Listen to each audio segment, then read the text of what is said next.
Good morning to Morning Cafe. My name is Linda Alela. It's time for Morning Cafe, like I said. And that's why I said good morning to Morning Cafe, because then that's the show that keeps you updated every other morning and ensure that you kickstart your day on a very, very good note. It's always a pleasure to have you, and most importantly, update you on what is happening on the world of news, as we will do it right now all the way to 9 p.m. We have so much in store for you. Matters some bit of entertainment later on towards the last minutes of the show, but we kick start by taking a look at the stories that we have prepared right here.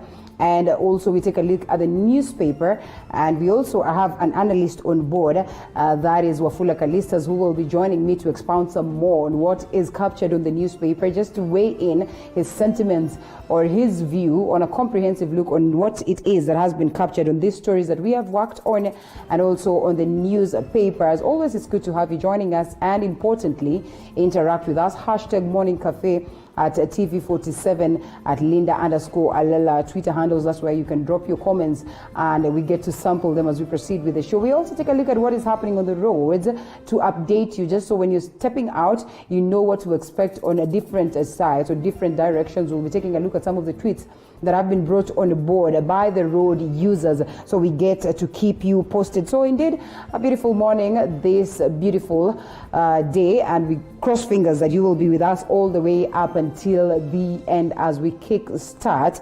And as like I said, we always have stories that have been prepared by our team. We're looking at a scenario where, as a country, we are at a point of alarm. Of course, we've been at the point of alarm at that from the very first time we recorded the first case of COVID-19. But as it is, the cases continue to surge. The numbers continue to go up. And even the death toll, for the very first time, we record about 12 people who have succumbed to COVID-19. Quite an unfortunate occurrence, and also raising that alarm in regards to how much we need to be a little bit more cautious. So karibu sana, and as always, make sure that you interact with us as we proceed and as we get to update you accordingly.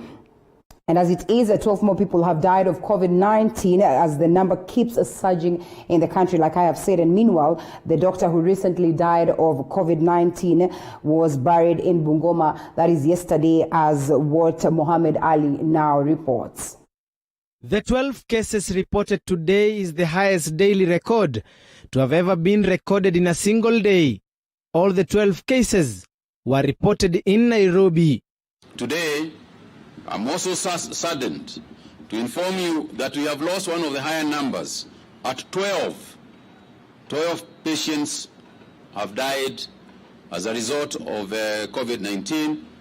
All the 12 are here in Nairobi. 3 of the cases actually died at home, and the rest of them are in the various hospitals. The ministry says the country expects an increase in the number of daily cases.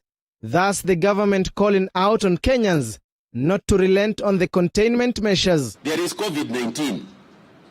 Even a little kid in the streets of Nairobi is now singing that they can get it. And you can get it.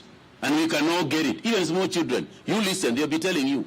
Nairobi recorded the highest number of COVID-19 cases, recording 147 cases out of the 189 new cases.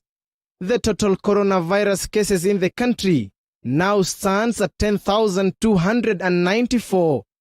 Meanwhile, the first doctor to die in Kenya of COVID-19 has been buried in Bungoma County.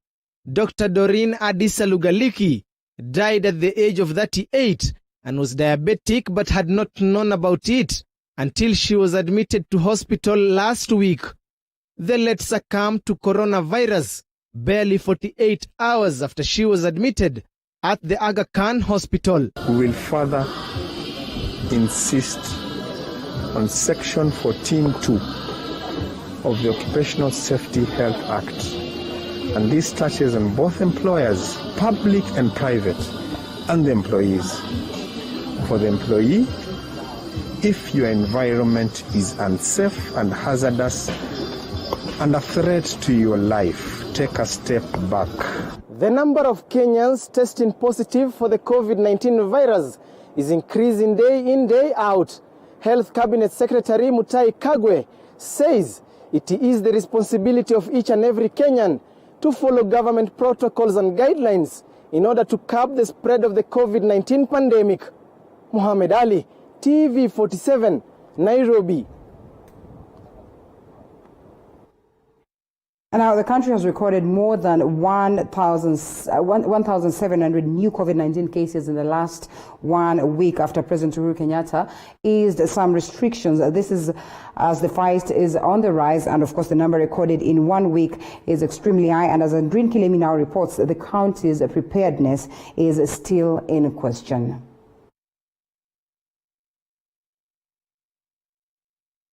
It is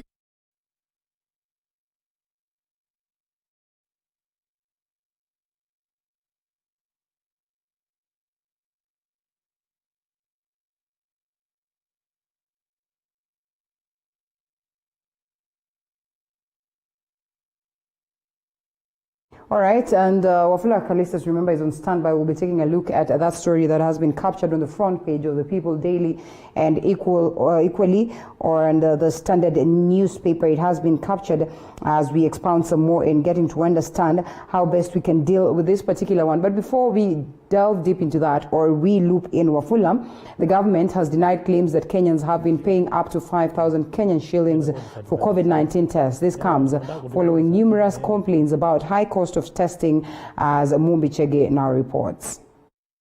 It is now 2 months since the government kicked off mass testing in the country, a testing that was targeted in estates such as Kawangwere, Kibera, Eastleigh and Old Town in Mombasa after they were marked as the hotspots for the coronavirus. However, Kenyans have been complaining of high costs of testing in hospitals. Kenyatta National Hospitals has been accused of charging at least 5,000 shillings per test. I think the correct position is this. When we pick people, particularly when we are doing targeted testing, we don't charge anything. All right. When we are doing surveillances and when we are doing those kind of situations, when we go around doing mass testing and mass testing identified as targeted mass testing, we do not charge anything. However, as Daktari is correctly saying, we are not doing testing for everybody. You know, we don't just go to the streets and start testing around. We test because there is some reason why that area, should be focused and tested.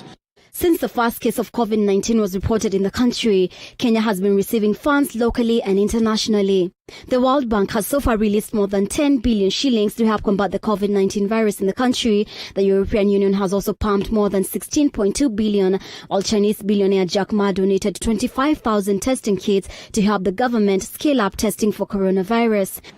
About the charges, when you are picked from the county, we are still charging 1,000. But we had put a program for hoteliers. That's what we were charging, the charges we said. There are private labs that are testing, and we have urged them that 5,000 shillings is way too much money, to test, to charge people on testing. So the truth of the matter is that we are not charging ourselves.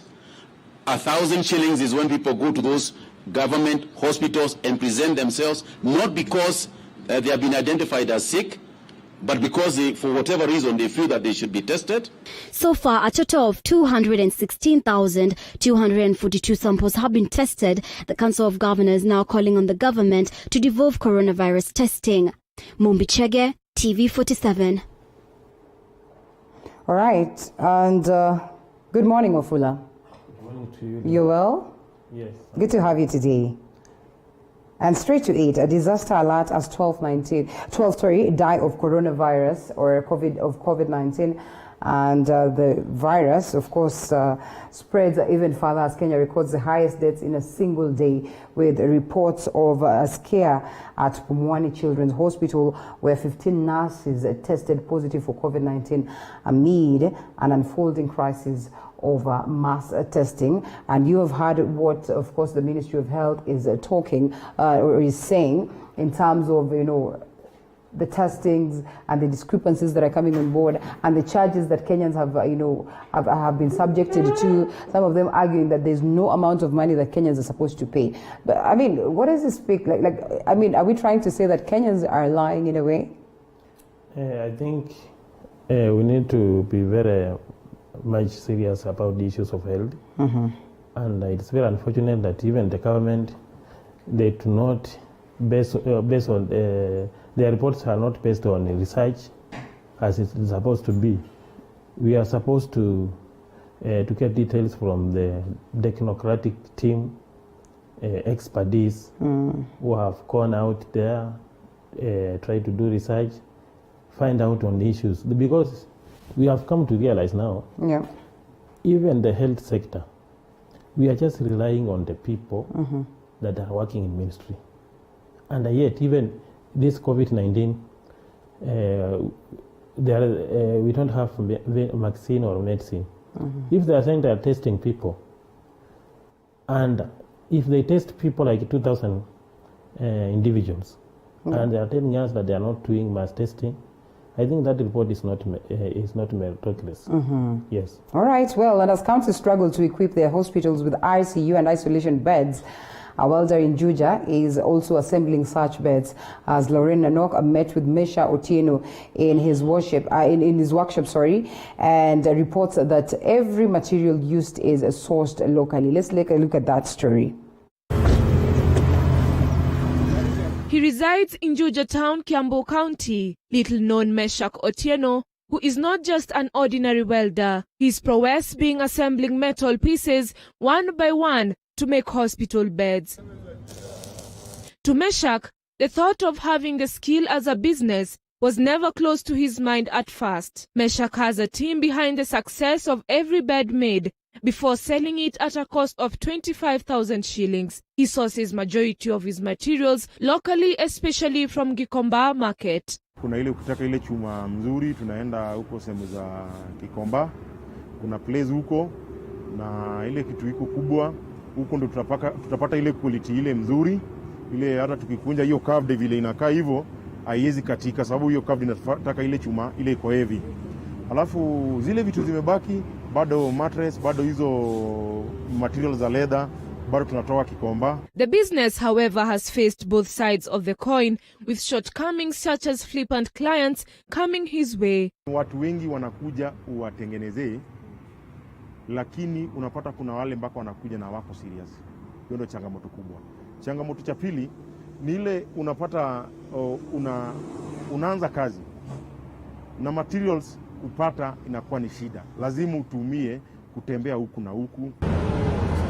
Joseph Moi, a resident of Juja, has witnessed his expertise. Kijana jasili amefanya kazi hii kwa muda mrefu, anatengeza vitu mingi maalum sana. Kwa hivyo mimi naona anaweza hii kazi kwa vile ana maarifa ya kutosha.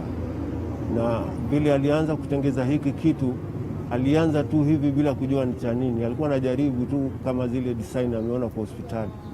Lakini kwa sasa inaonekana ina manufaa kubwa. And his advice to the youth: usingoje tupate kazi kwa maoffices. Kitu muhimu sana, saa zile umekaa kwako ama saa zile umelala, hebu fikiria ile kitu unaweza fanya, ile inaweza inua kijana mwenzako. Sababu wewe ukitoka unaweza ajiri vijana wengi kama wewe utatengeneza kazi yako. Necessity is the mother of all inventions, and in a world filled with creatives, this man, Meshak Otieno, is making a kill by innovating affordable hospital beds, which to him and his clients are a gem to be cherished. Reporting for TV47 from Juja constituency, Kiambu County, my name is Nanok Lauren. As they always say, we are all capable. It's just that sometimes we overlook some of these things. We can only wait until we import some of the best so that we can look at them as though they are indeed worth enough. Commendable right there. As we cross over to this story right here captured on the People Daily, and private schools on the verge of closure over corona crisis. Tens of academics are stare at a financial meltdown occasioned by disruption of learning activities. Let's loop in Wafula to get his take on the same. I mean, corona has taken us to points whereby we're, just trying to review all sectors, and it's quite an unfortunate report. So parents have been cautioned that maybe when January comes, they might have to struggle, first of all, to figure out where they're going to take their children, because by the time they're taking them there, the schools, especially those ones in private schools, will have closed down because of the tough times occasioned by the COVID-19 meltdown or the COVID-19 situation in the country.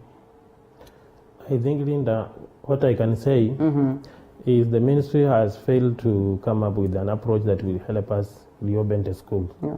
Because these issues of national schools, this is the right time now we think about how we can make education facilities available in every county. Because if the student could be going to school from their locality, then reopening could not be the problem.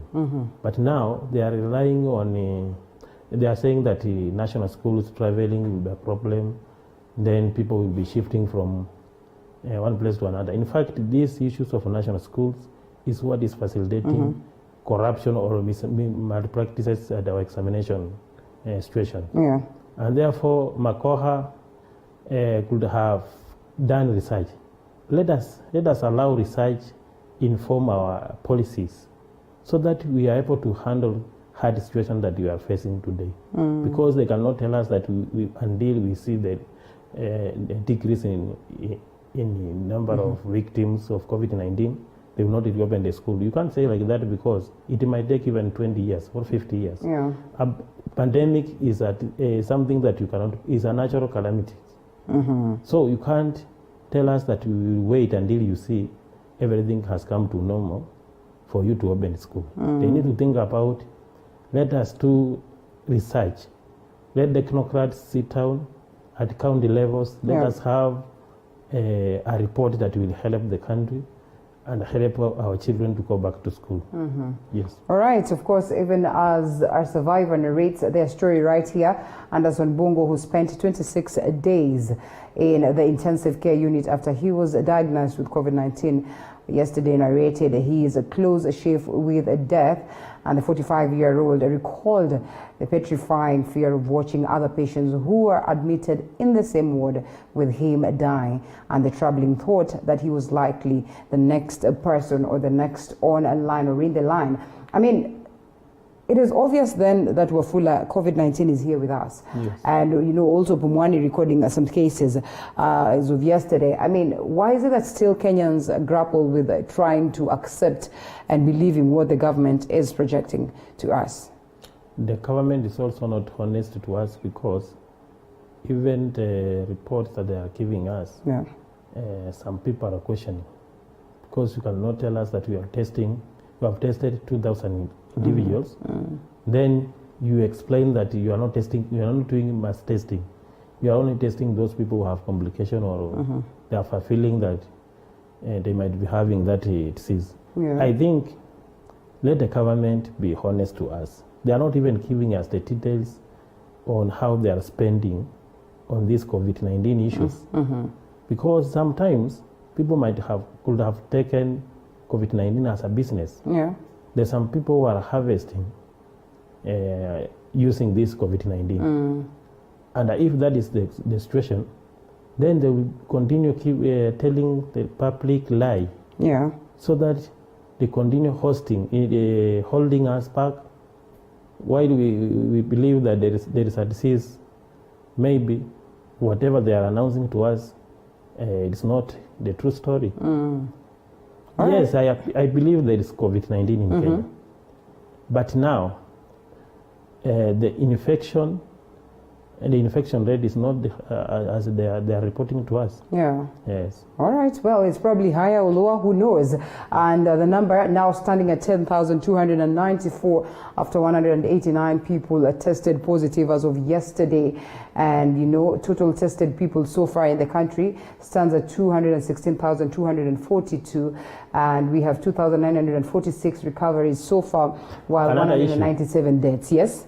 Another issue is if we had lockdown, then during that time they kept on announcing increase in number. Then it means even the lockdown is not helping us. It's not effective? Up to now they are telling us in 47 counties, almost over 40 counties, at least there is infection.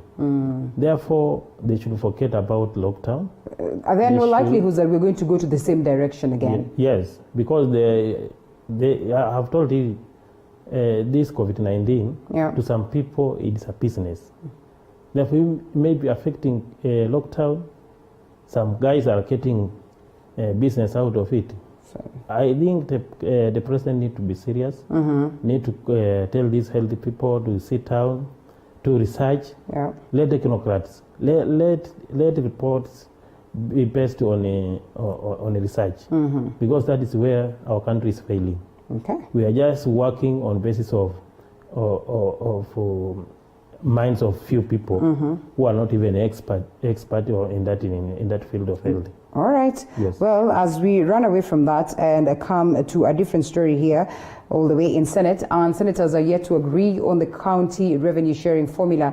Even after Senate's special sitting yesterday, the senators want more time to deliberate on the proposed formula that has received opposition from 19 counties that are likely to lose their revenue share. Now, this means that counties will have to wait longer before getting the 315 billion shillings allocation from the national government. Let's take a look at that.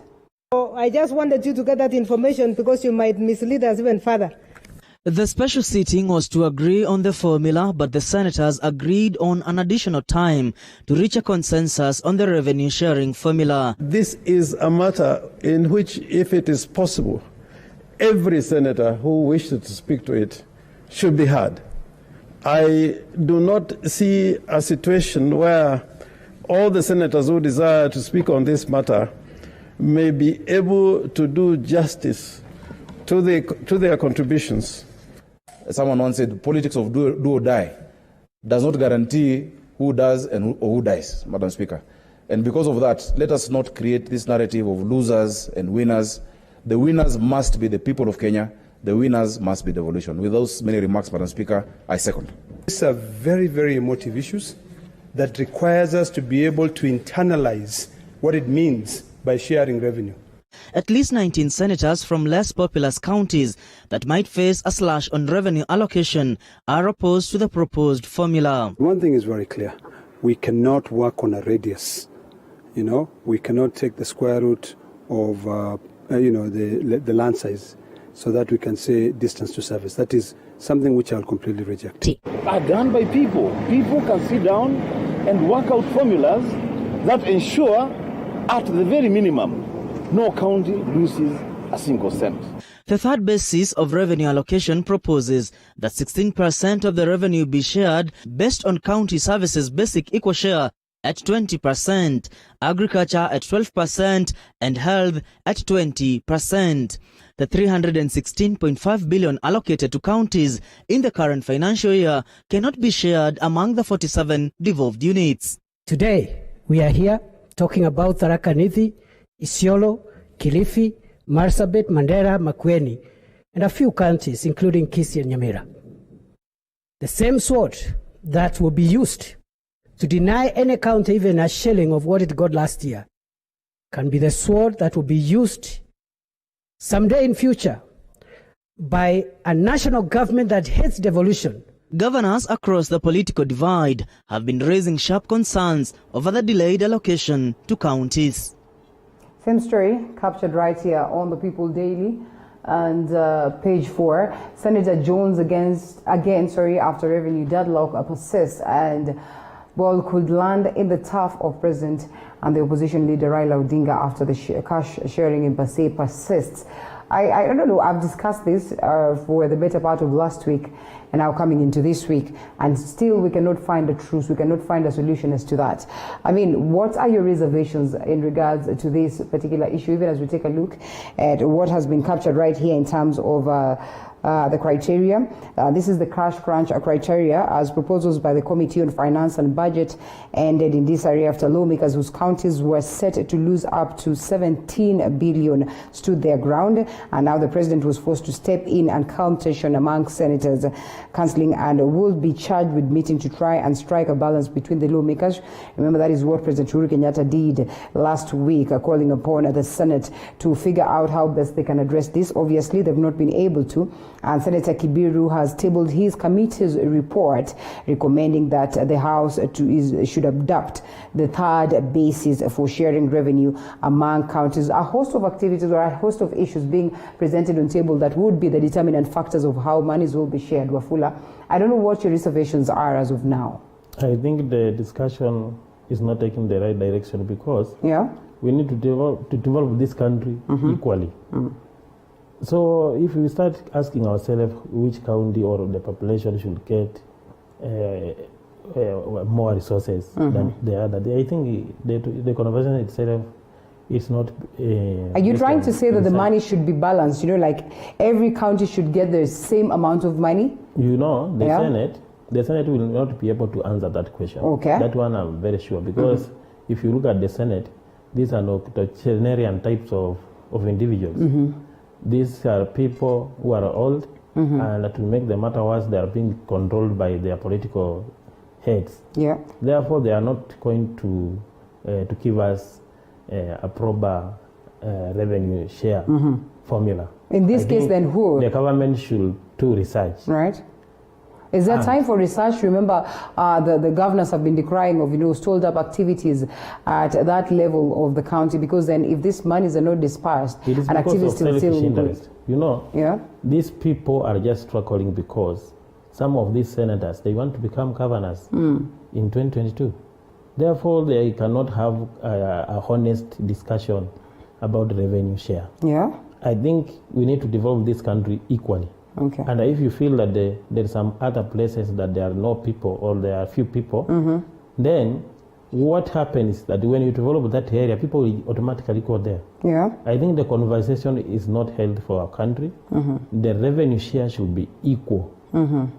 Once we came up with a boundary of 47 counties, me I expect to let us share resources equally. When you say equally, many have argued that equal is relative in this case, because then you find that these monies are supposed to cater for, you know, Kenyans, and you find that there are counties that hold so many Kenyans in comparison to other counties, and you know, in terms of also the areas covered of these particular counties, you find that some are actually, you know, big in comparison to others. So, I mean, how fair can it be if you'd give, say, Turkana, Garissa, the same amount of money that you'd give Nairobi, which has a population of millions of Kenyans?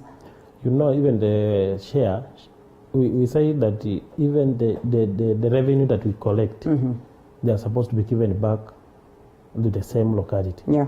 Therefore, we should not have a conversation on how we should share our resources, because Nairobi, in terms of revenue collection, we collect more than any other county. Therefore, they are not having honest conversation. What I'm saying is that Senate can take even 10 years to discuss about these issues, but they will never get to the conclusion that will help people. Yes. All right, and Waiguru still faces some tough times in her respective county, and now calls upon the intervention of Controller of Budget and the Senate again to intervene on the stalemate that has been occasioned by the Assembly's move to slash it, and she warned that the county operations are slowly grinding to a halt following the standoff between the county and the MCAs. I'm throwing it to you. This is Kirinyaga. Well, I know such is also the case in most of the counties anyway. There are so many reasons why we are having quarrels in county governments. Yeah. And this lack of structure. Because even the way the 2010 Constitution brought about the devolved system of governance. Yeah. There are no proper structures that can guide how to run county governments. And we are witnessing quarreling because of politics. Yeah. Some other people are aspiring to become governors. Others, they want just to frustrate the governor so that for their own interest. Therefore, we cannot continue. That's why we said we need to look into our constitution and see how we can address these issues. Because governors are having hard time because of selfish individuals who are fighting them, and also because of interest for those who are aspiring to become governors, maybe. And those quarreling that we are seeing, we have seen some MCA being wanalipwa, then they come to start now packaging on how they can remove the governor. Those cases have been witnessed in the country, and we are saying it's high time we look into our constitution. Can we be able to to align all our resources to our politicians. Yeah. A politician is not a person who is knowledgeable enough to handle money resource. And even if he is knowledgeable enough, we need to put structure for control measure because our money is being squandered. You see, the governor is supposed to pay these MCAs so that he is able to do or to finish his term. Yeah. Therefore, the way we are doing politics is what is becoming expensive for taxpayers. I think in 2022 or before, we need to have someone, a leader who will help us amend this constitution, bring about control measures in county governments, protect our resources, because we cannot continue arguing on the same topic every year. People will continue looting money. Well, Waiguru was a victim of NYS, but the people of Kirinyaga decided to elect her. So you can't tell me that the same people are fighting her. These are just political witch hunts that are going on. Okay, well, and speaking of, some constitutional amendment, brings me to the picture of Baba as captured right here, also the People Daily. Raila meets close allies after arrival from Dubai surgery, and ODM chief will, however, take the mandatory 14-day quarantine before he can engage or resume public activity. This even as talks arrive that he is ready to receive the BBI report alongside President Uhuru Kenyatta. And now, of course, these meetings that he's holding with the ODM or some of the ODM members towards spearheading or clearing the way forward in terms of what will be a conversation towards amendment or changes on the constitution. What do you make of this? I think PPI started to own very well, but now it lost on the way because they are now focusing on fixing political scores. Yeah, they are not discussing Wanjiku-based ideas. They are not coming to bring about the solution that people are expecting from them. Therefore, we are waiting to see the report. But what is happening? If really BBI was about Wanjiku, I don't know the reason why. Now we can see Jubilee side and the OTM side are having some cold feeling about it, because of there are some other issues that they want to achieve with the PPI that are not addressed. And I'm very sure PPI is going also to divide them. Yeah. Maybe even it might bring to an end to the so-called handshake. Therefore, we need to proceed with caution, knowing that report, Kenyans should be given time to analyze and make decision. But we will also ensure that when PPI is out, people will be able to know what to do. Because there are so many, we have got to Ondoa Karama bill that has not been analyzed. And therefore, after they release and we feel like they left out the pertinent issues facing the country, then we'll be able to also launch Ondoa Karama in Kaunda. Because we can't sit down and watch what is happening. We are the people and we need to, the sovereign power belongs to the people of Kenya. All right. It's very unfortunate that we have donated our powers to the political class and they think they are everything. That one is, we are not going to allow it.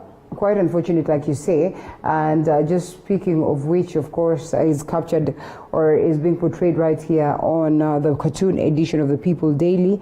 And while Baba is supposed to be, taking some bed rest, he equally is taking that bed rest, but also covering himself up with a BBI report, a clear indication that, it's on the other side that the leg is on bed rest, but clearly he's not on bed rest because he's also addressing issues BBI.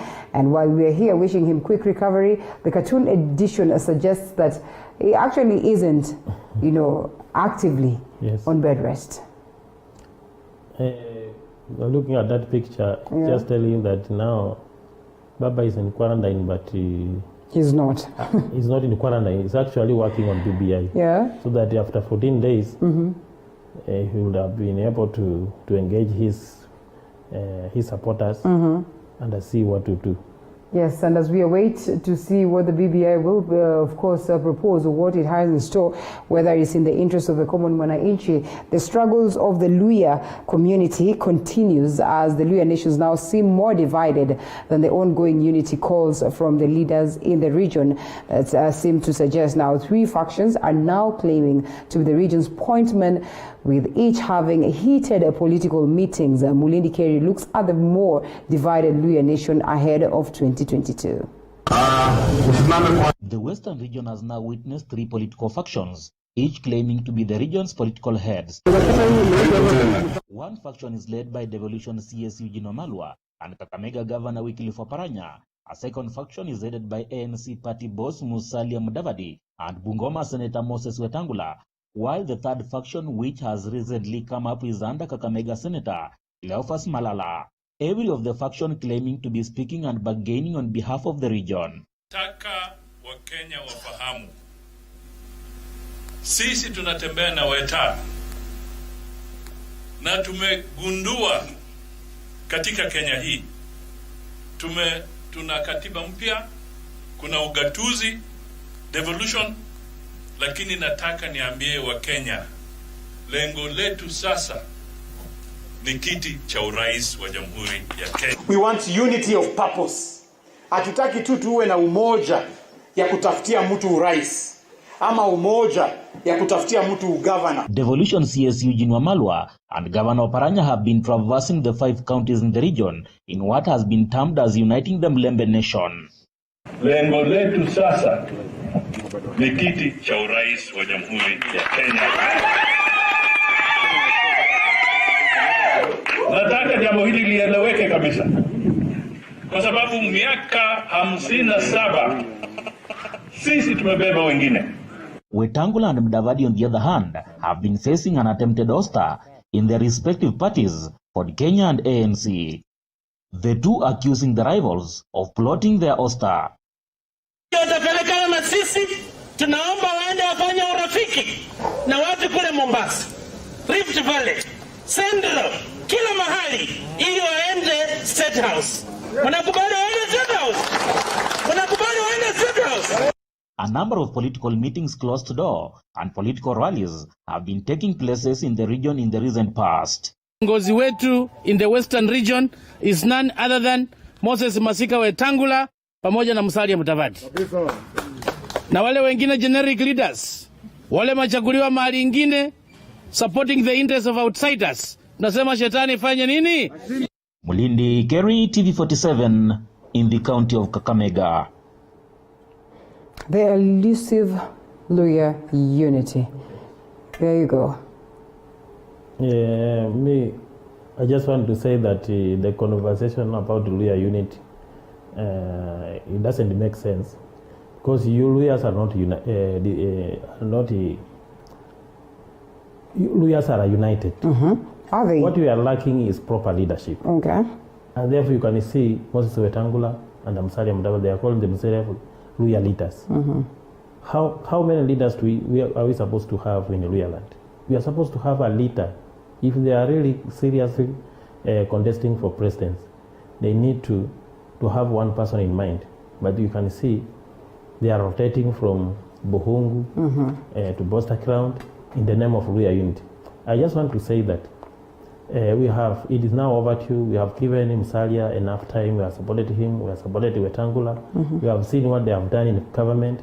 There is nothing you can associate with Musalia or Wetangula that he did for this country. Because if you want to contest for presidency, you need to have policies and a manifesto in your head. Yeah. You can't go around telling people how you want to take presidency, and you don't know what is happening in Garissa, you don't know what is happening in Mombasa, you don't know what is happening in Nairobi here. Then you are rotating in Luhya land, trying to fool your people. I think Musalia and Wetangula are not having honest conversation. I think I've had people also piling pressure to the former Trade and Industry Minister, Dr. Mugisa Kitui. I think that guy is capable enough. Oh, yeah? That guy can be able to deliver for this country, not only for the Mlembe nation, because now they are focusing on Mlembe nation. Yeah. We need a leader who will align our resources with the objective in the right direction to be able to to bring about development and create employment for our people. Mohisa Kitui has got the international networks. Right. Some people are questioning that he failed as an MP.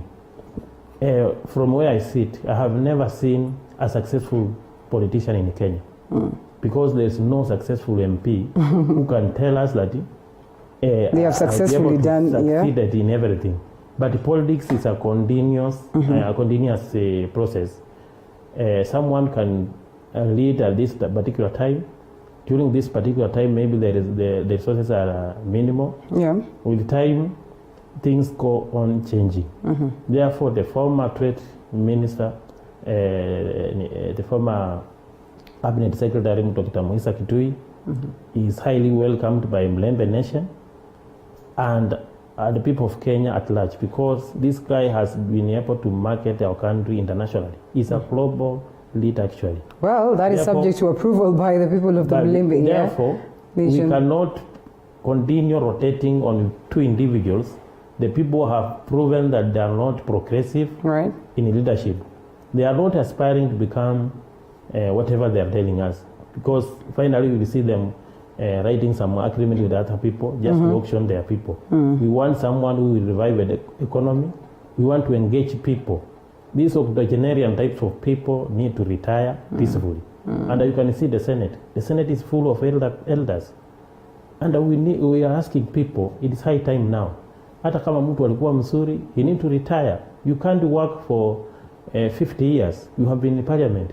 There's nothing you can associate with yourself, and you are happy talking about politics.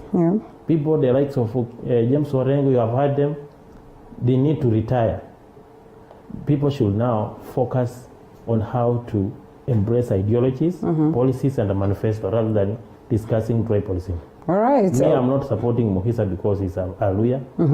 We have had, I have never supported the Musalia or Wetangula. They have been here, I know them, I know they are an Nepo.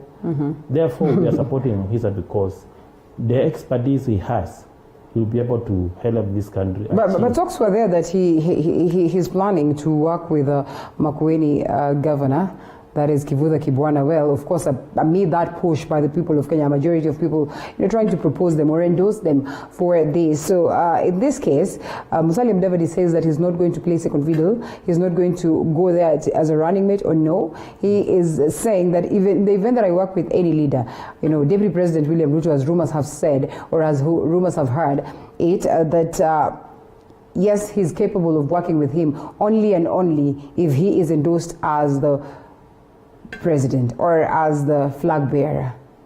Me, what I can say, Kivutha Kibwana is a performer. Mohisa need to work with everybody. In fact, I don't expect him to campaign in the Western region. Let Musalia and Wetangula make noise about Westerners. But Western people, once they realize and hear there is a person who has vision for the country, they will be able to support him. Let Mohisa go out there. Let him talk to everybody. And there's people who say that they are not going to be running mates. Why are they bringing such talks? Because they know their capability. Do you know them? They cannot recon the national politics. Therefore, they are putting themselves where they belong. All right, well. Mohisa has not even announced that he is going to contest. But it's been told, the pressure from the people, even our team, the J Network. People have been telling me to vote for this person to contest for president because they believe what he has will be able to help this country revive the economy and address unemployment in our country. And we are saying that immediately after 2022, the person that we are going to elect, we will need to revisit the constitution so that we will secure our money. Also, I've realized even increasing resources to counties, we are just increasing resources to be eaten by governors. Even after 5 years, we are having 47 billionaires. We need someone who is clever, not the people who are walking the street talking about politics the way Wetangula and Musalia are doing. I think such a kind of politics has come to an end. Politics of alliances. Let us partner for development. But you can't tell me that I'm supporting you because you also support me. So you want Kenyans people to be held hostage of your same ideas that are not helping us. I think this kind of politics should come to an end with the Uhuru Ruto, Raila and his NASA, because we came to realize they are not even united. NASA is now divided. All right. The Jubilee side now, the ruling party, is also divided.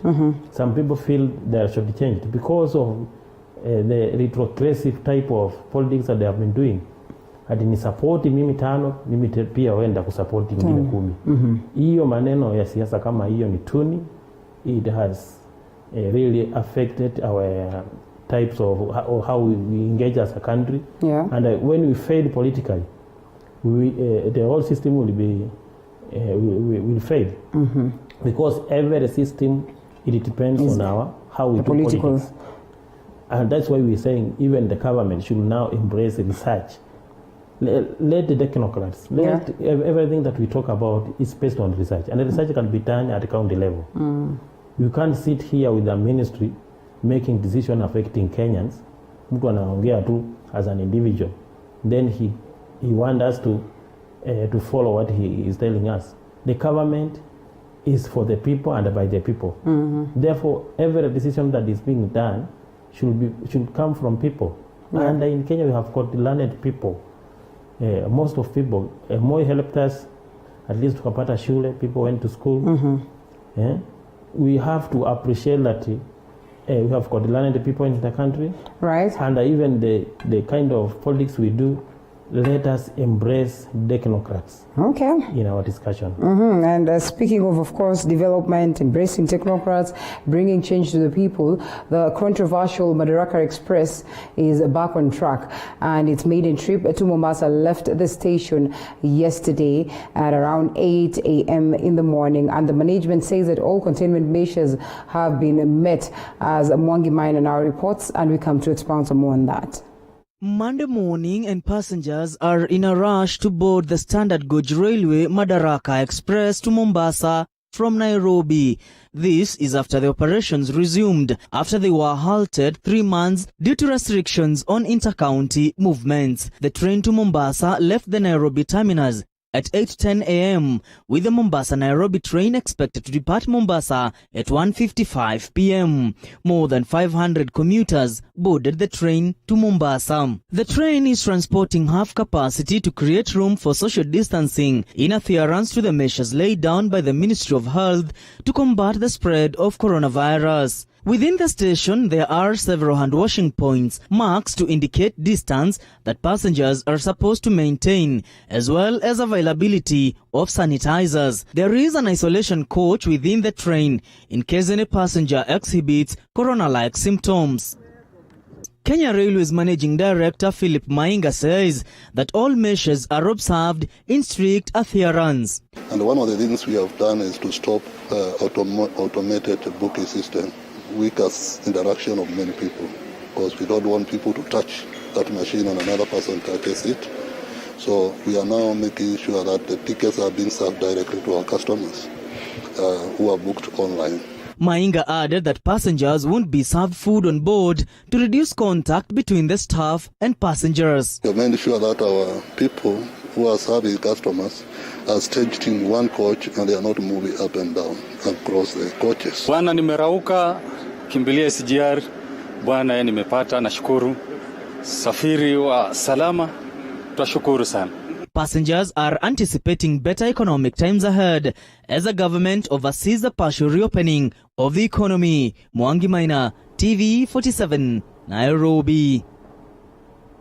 Yes, that's a story captured on the People Daily front page and expounded some more. I should have picked that one, but what do you make of that? I mean, here we are, the SGR is back. You're amongst the people who are advocating for the reopening of the country, and you know the activities in the country. And here we are, the SGR, though in a half capacity, is out here. And the people who used or traveled with, using the SGR are in a way satisfied on some of the restrictions, the measures that have been put on board. And they argue that this is going to be helpful even as we continue to deal with COVID-19 and to balance and ensure that we do not expose ourselves. SGR is a good, something good to help us also shift our people, because nowadays the vehicles are not supposed to carry more than a half. I think looking at the SGR project, the kind of the maintenance cost is not reasonable. That's why we are saying sometimes we may use our resources, but we cannot get value for our resources. Therefore, we are saying in 2022, for instance, the government that will come in place, we expect them to build houses in Nairobi. We expect them to build houses in every urban center in our country, because most of our people are living in a pathetic place. Go to Mkuru Kwanjenga, go to Kipra. Our people are not living the life that they are supposed to live, and they are paying taxes.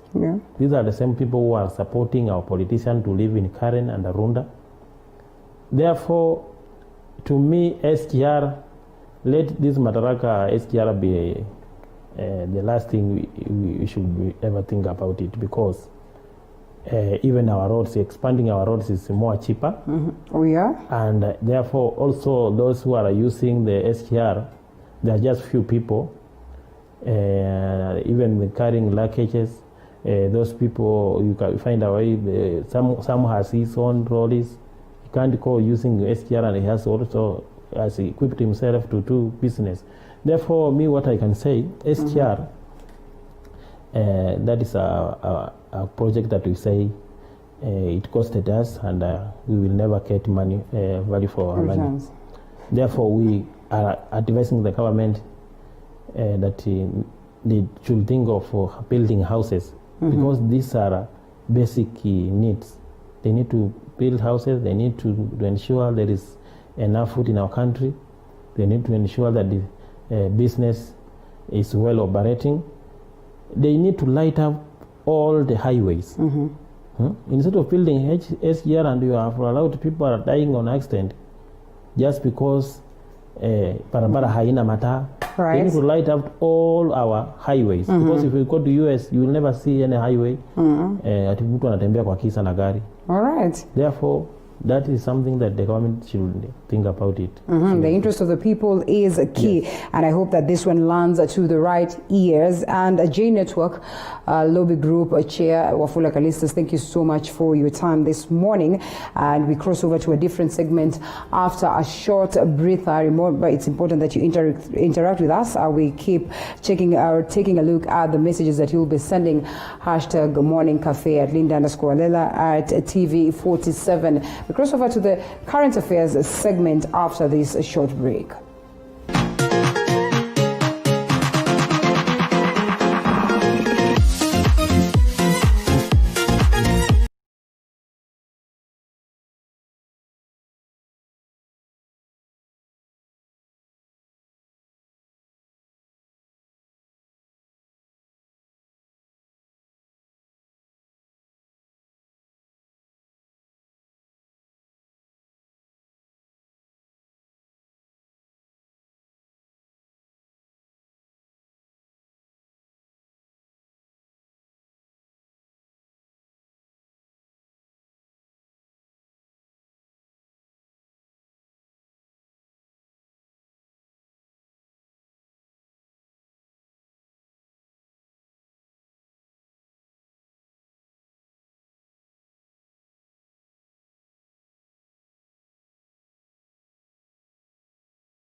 and welcome back to Morning Cafe. Time for that discussion as we take a look at a comprehensive, approach on the issues that are making a center stage. We take a look at the number of cases that continue to surge on COVID-19, some bit of politics, and also the issues that affect you directly or indirectly. As always, it's a pleasure to have you joining us, and most importantly, interact with us.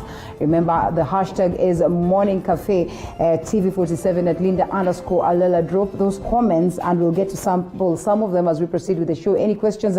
I'll be having a panel that is going to help us delve deep into understanding some of these issues, well versed on the issues that we are discussing and also the current affairs. And that is Kevin Osido, who's a governance expert, and Peter S. Litema, who's an entrepreneur and also an analyst on issues to do with current affairs. So welcome on board once again as we proceed. We take you for the next 1 hour or so as we look at these crucial issues. And the first one that we'll be touching on is the rise of COVID-19 as the country continues to register more and more cases.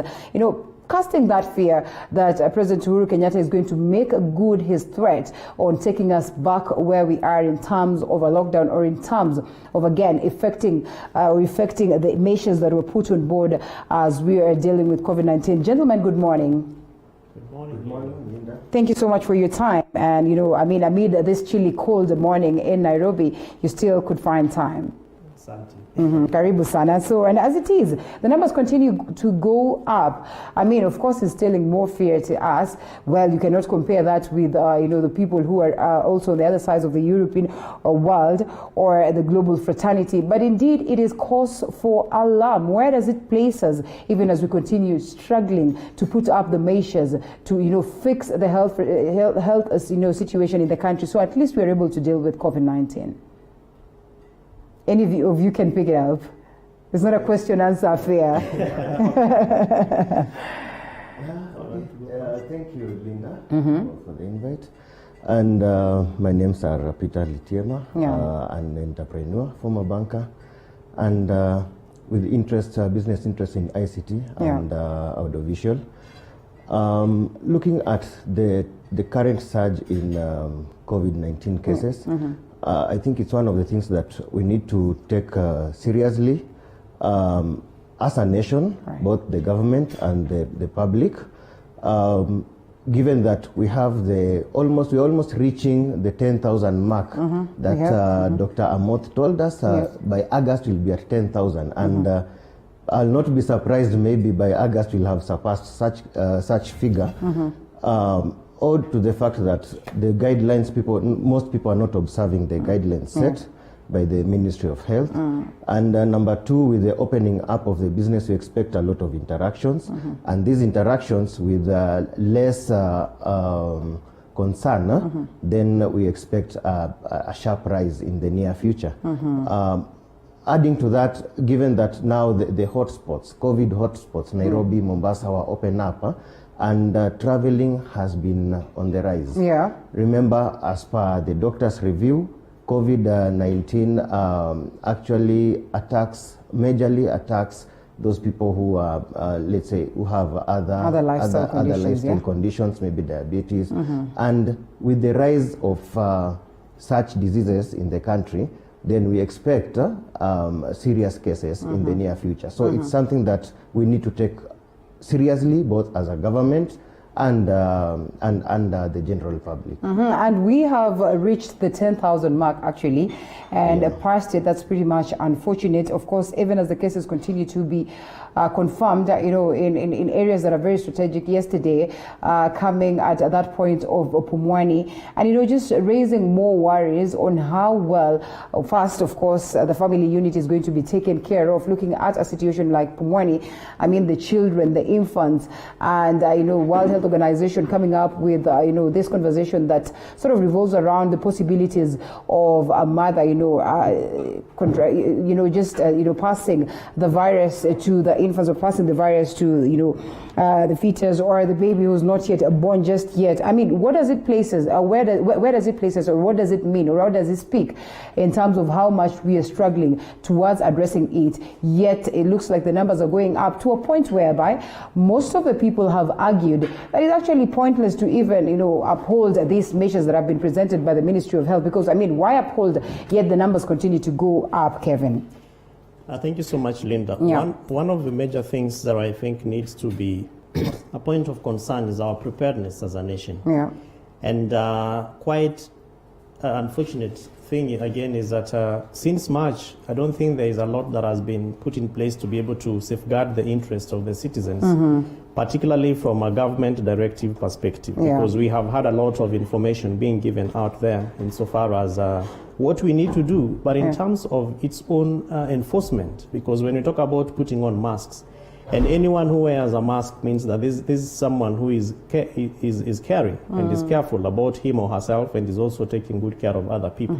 But if you look at the kind of engagements that we are having out there in markets, sometimes in matatus, in social places basically, yes, of course we are keeping the social distance, but you don't see people coming off from their own volition to really show that kind of care. And remember that we're told that COVID-19 is really, it's a virus that is transmitted from one person to the other through different means that have already been shared through the information that is out there.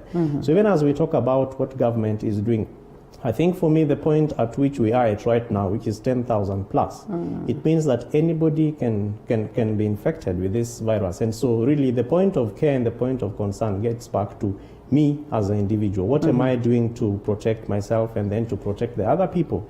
And remember that Kenyans, we have moved from the point of asking, show us who has been infected, show us anyone who has died out of coronavirus, because as it is right now, last 2 weeks we have been mourning Dr.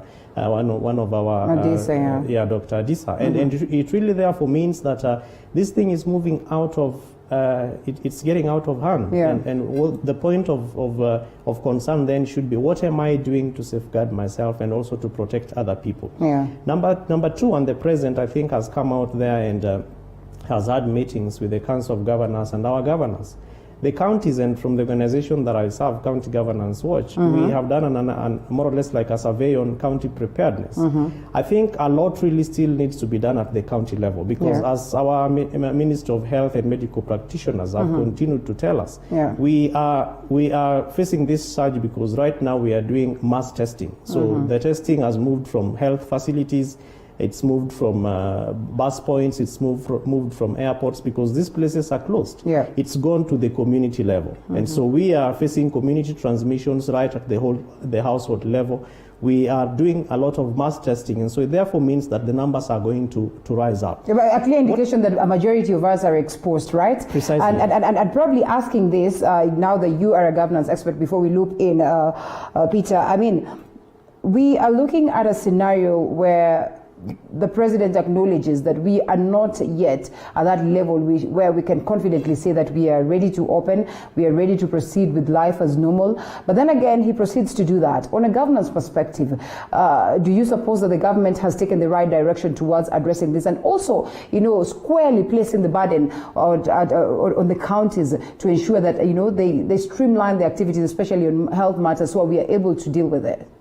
Very important issues you raised. The first of it is, of course, the initial stages. I think it was a mistake for us to buy time, play catch up with COVID-19 from March 13th when the first case was mentioned, recorded, and we were out there doing our own things and still asking, in my view, unnecessary questions. Yet we saw people dying in Italy. We saw lives getting lost in the UK. We saw people many lives, people being massively buried in the US. And as a people, we continue to ask, where are these people? And I think right now we're at a point where we should be asking, how am I partnering as an individual with my government to be able to show value? So the catch-up that we played at the very initial stages, I think, really did not do us very good.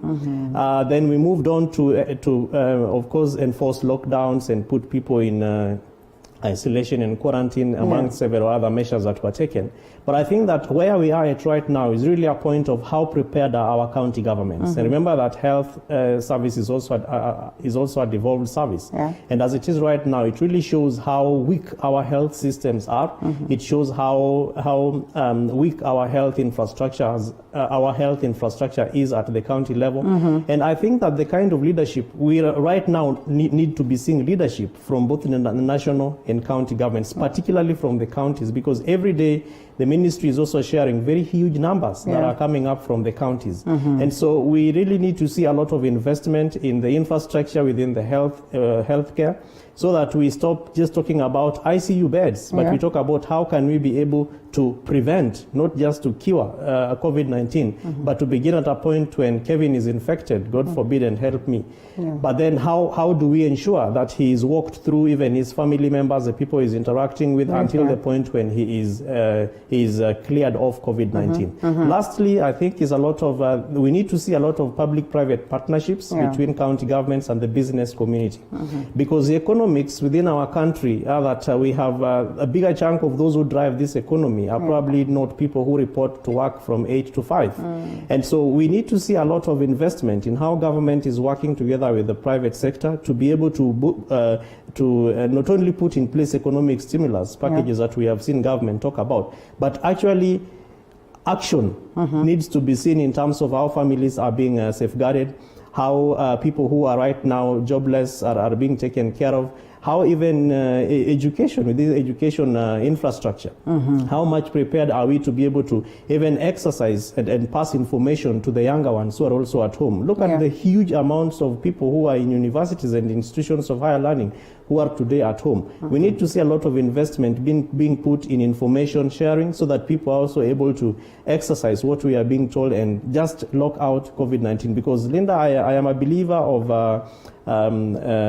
unity in terms of passing information and ensuring that what I do is also something that somebody else can be able to do. And if we can be able to join our hands together, there is no reason whatsoever why the government should even be talking about a second lockdown. As Kenyans, we should be able to do what we are asked to do and ensure that we lock out this. And it begins from the family unit and then moves over to the county level. And in the best interest of us addressing these, Kenyans sort of felt like, in a way we needed to strike a balance on how best, our economic activities will continue.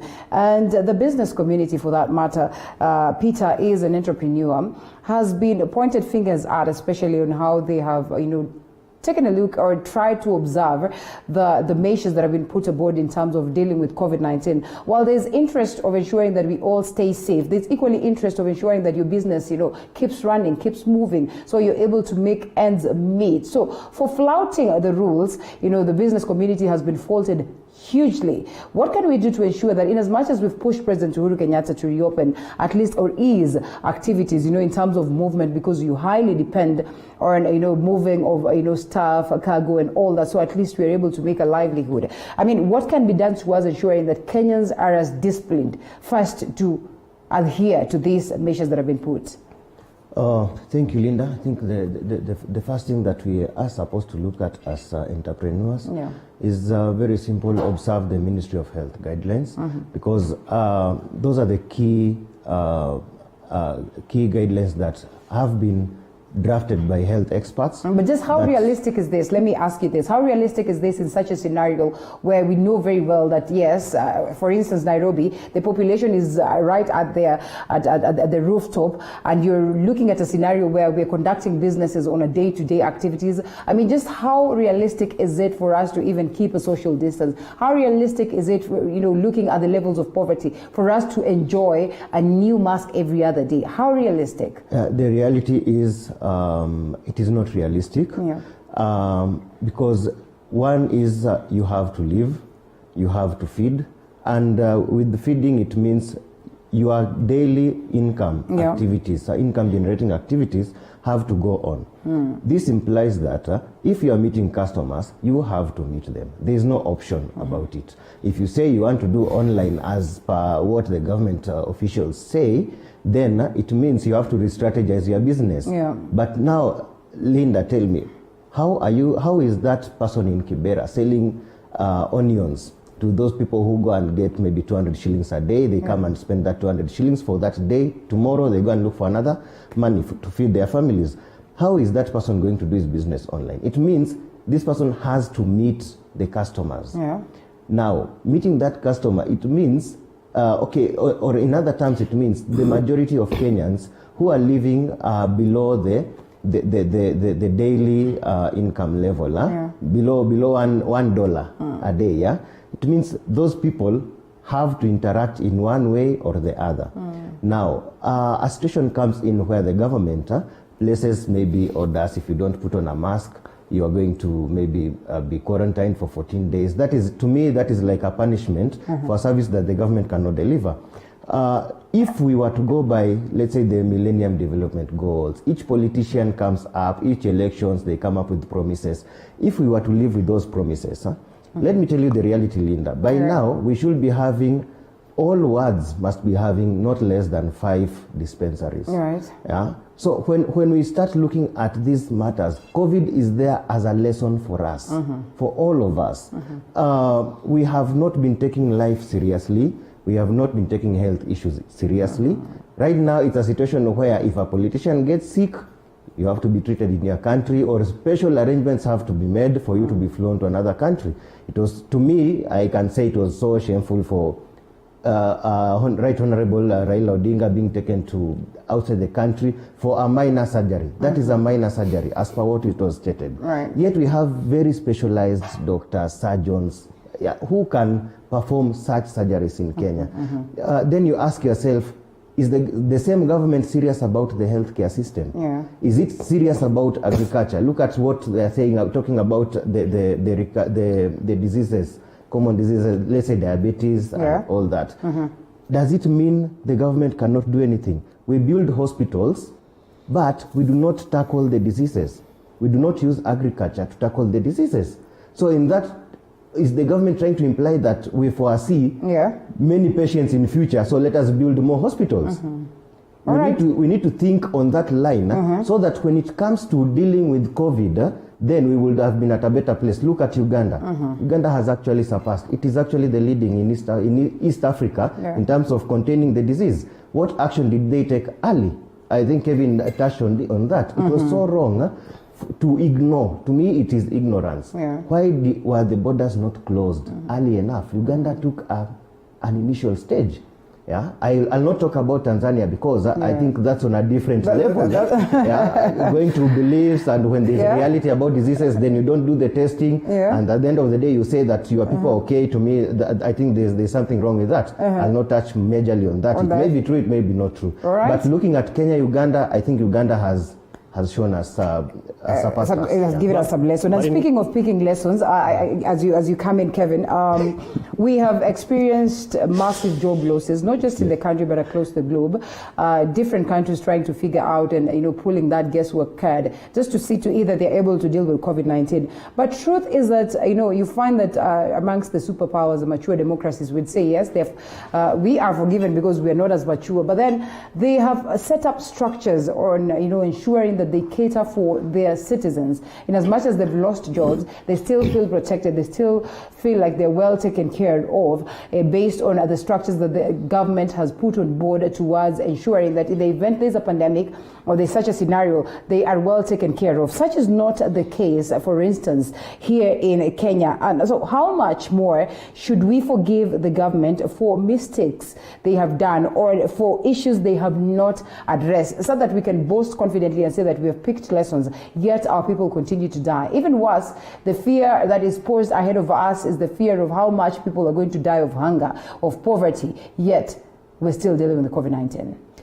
We have to show leadership. In fact, I like the question you're asking, because the place of citizenry in responding to COVID-19, the leader is a leader because you are voted, at least for the sake of Kenya. You are a president because people woke up at 3 a.m. to really go line up for 6 hours to vote for you. You are a governor because people went out there to vote for you. And I think it would be quite unfortunate if you want to play games with people's lives. Yeah. Now, the reason why you are that kind of leader is because you also have expectations. And I think, yes, of course, partly we can applaud the government for coming up with economic stimulus packages. Yeah. But there are packages that citizens cannot see on the ground, other than Kazi Mtaani, which of course is supposed to safeguard our young ones, brothers and sisters and children. But there is more to that. There is more to having people out there and cleaning trenches, slashing, and trying to make ends meet. The social unit of a county government, of a ward, is the family. We must be able to see how government is prepared to work with people who have experienced massive job losses. And the question that therefore begs, and you talk about structures from other informed nations. Yeah. In Kenya, we just undertook our census the other day, and we have the data from Kenya National Bureau of Statistics. The Treasury has all the data of every Kenyan in this country.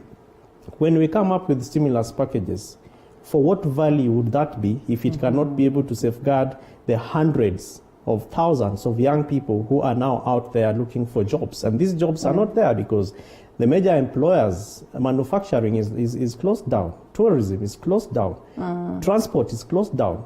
Where are these jobs that therefore young people are supposed to be going out there to look for? And if we don't respond to that question, Linda, then look at the degree of insecurity that we are going to begin to see, especially from the major towns, major cities, Nairobi, Mombasa, Kisumu, Nakuru, among several others. If government and working together with county governments, national government and county governments do not consider looking very deeply about some of these issues, then I don't think there's going to be a lot of value. We'll be talking about universal health care as one of the big four, but we will not be talking about the pillars. What really helps people to have a healthy nation to be able to deliver? If we do not spend time investing in how we can be able to safeguard the lives of the young ones and even the elders, because now we're told that the most people, those who are prone to COVID-19 are the elderly. If we don't invest in safeguarding their lives, then I don't think we'll be talking about a future. And there's no president who wants to be a president for an empty nation. You're only a president because there are people who believe in what you say that you'll be able to deliver. And I think Uhuru Kenyatta has come out there to do a lot of talking. He has a team within national and county governments. Let's now see this teamwork building to be able to deliver what Kenyans are seeing happening in other countries. My friends tell me in the US that government gives them 100,000 shillings per month. Why can't that really happen? If you have 40 billion and you have 40 million, give Kenyans a million-ish. Look at the families and consider giving them some stipends, especially because you have data of those who have lost jobs. You have data of those who are taking care of the sick out of COVID-19. Through our health mechanisms, you have data of those who are suffering from pre-existing conditions that are therefore prone to COVID-19. Help Kenyans to help you to run a faithful and a healthy nation. And I think that's what I would do if I was a president of this great republic, Linda. And of course, bringing in together the private sector. All counties now have an emergency COVID-19 response team. Let those teams respond to the issues that are affecting their people. If it's about agriculture, and the other day we were talking about locust invasion, today we are talking about empty silos in our granaries. It cannot be when people are looking for food to eat, and we are talking about COVID-19, and we are not helping them to raise the foods and put it on their tables. Well, Peter, I don't know why you're not coming in to say that it's easier said than done, as the government would, honestly, because we would have expected that to have been the case, but it's clear that from the government's perspective, where we're grappling with, debt ceiling, we are grappling with, tough times. The other day we received the budget, which clearly we cannot be able to meet based on the taxes that we collect. But again, there are also donor funds that have come to help us, cushion us on how best we can deal with COVID-19. But still, the vulnerable in the society who are supposed to receive some of these statements, they're supposed to receive some of these, monies that are being channeled by the governments to address the aspect of COVID-19, are still not getting this. Just where is the missing gap, sincerely? Linda, thank you. I had to give Kevin time to raise his valid I'll tell you sincerely, Linda, there's a very big joke with the government. I'm sorry to say that because I'm part of I'm a Kenyan, and so I'm part of the government as a citizen. So and a voter at that. There is a very big disconnect in terms of that unemployment gap and what the government is doing to curb unemployment. This COVID-19, as I said earlier, it has come with so much lessons, both to the government and to the public. To the public, we have employers and employees. Some employers have noted that sincerely we have an idle workforce because they've sent them home and maybe the business is still ongoing given the type of venture. But others have actually even gone down, not because maybe the environment is not conducive, but there are no commodities. Imports is again, importing is a problem. The cost of living has gone up. So at the end of the day, this COVID-19, like I said, has come up with very many lessons. But looking now at the seriousness of the government in terms of leveraging maybe the livelihoods given the situation, the government has not come up handy. How many people have been evicted, even televised that people are being evicted in houses because they are not able to pay. But if you look at the income generating activity for that person, there's actually a valid reason as to why this person has been evicted. So I think that is only on the part of housing. Look at the part of maybe ensuring there's sustainability or income. Look at the budget. They talked of 10 billion to employ 200,000 youth. Now, I've just done some calculation. 10 billion for 200,000 youth who have no hierarchy of supervision, because again, that one has to be factored in the pay. It means each Kenyan, each of the 200,000 youth is going to receive 50,000 per year. Per month, that per month it translates to 4,100 and around 39. Per day, it means this person has to survive on 139 shillings. Which is almost impossible. Now, look at the same government that set a minimum wage of 7,000. Is it serious about employment? Not at all. It is not serious. So it is something that the government needs to do coordination from employment, from the Ministry of Labor, to say, okay, any employment that the government is going to do, whether casual, at the end of the day, at the end of the month, it should amount to a minimum of 7,000. Now, there are other risks that they also need to look at, which is now the health standards. If you take someone to go and slash, number one, what are the qualifications of that guy? Are you going to get someone from university who has a degree or even a diploma or a certificate to come and slash?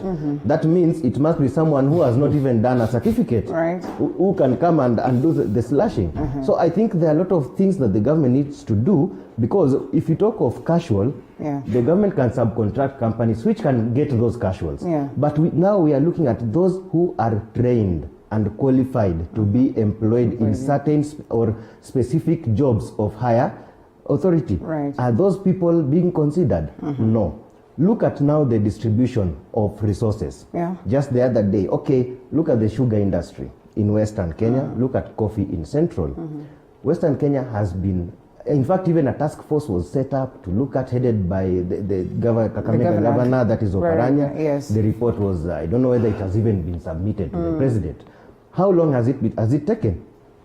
Look at the coffee sector. When the former CS Kinjuri was ousted, that day, coffee farmers got 3 billion. So are we serious about serving people? And let us face the reality. If I'm a businessman, I'm dealing with maybe sugar.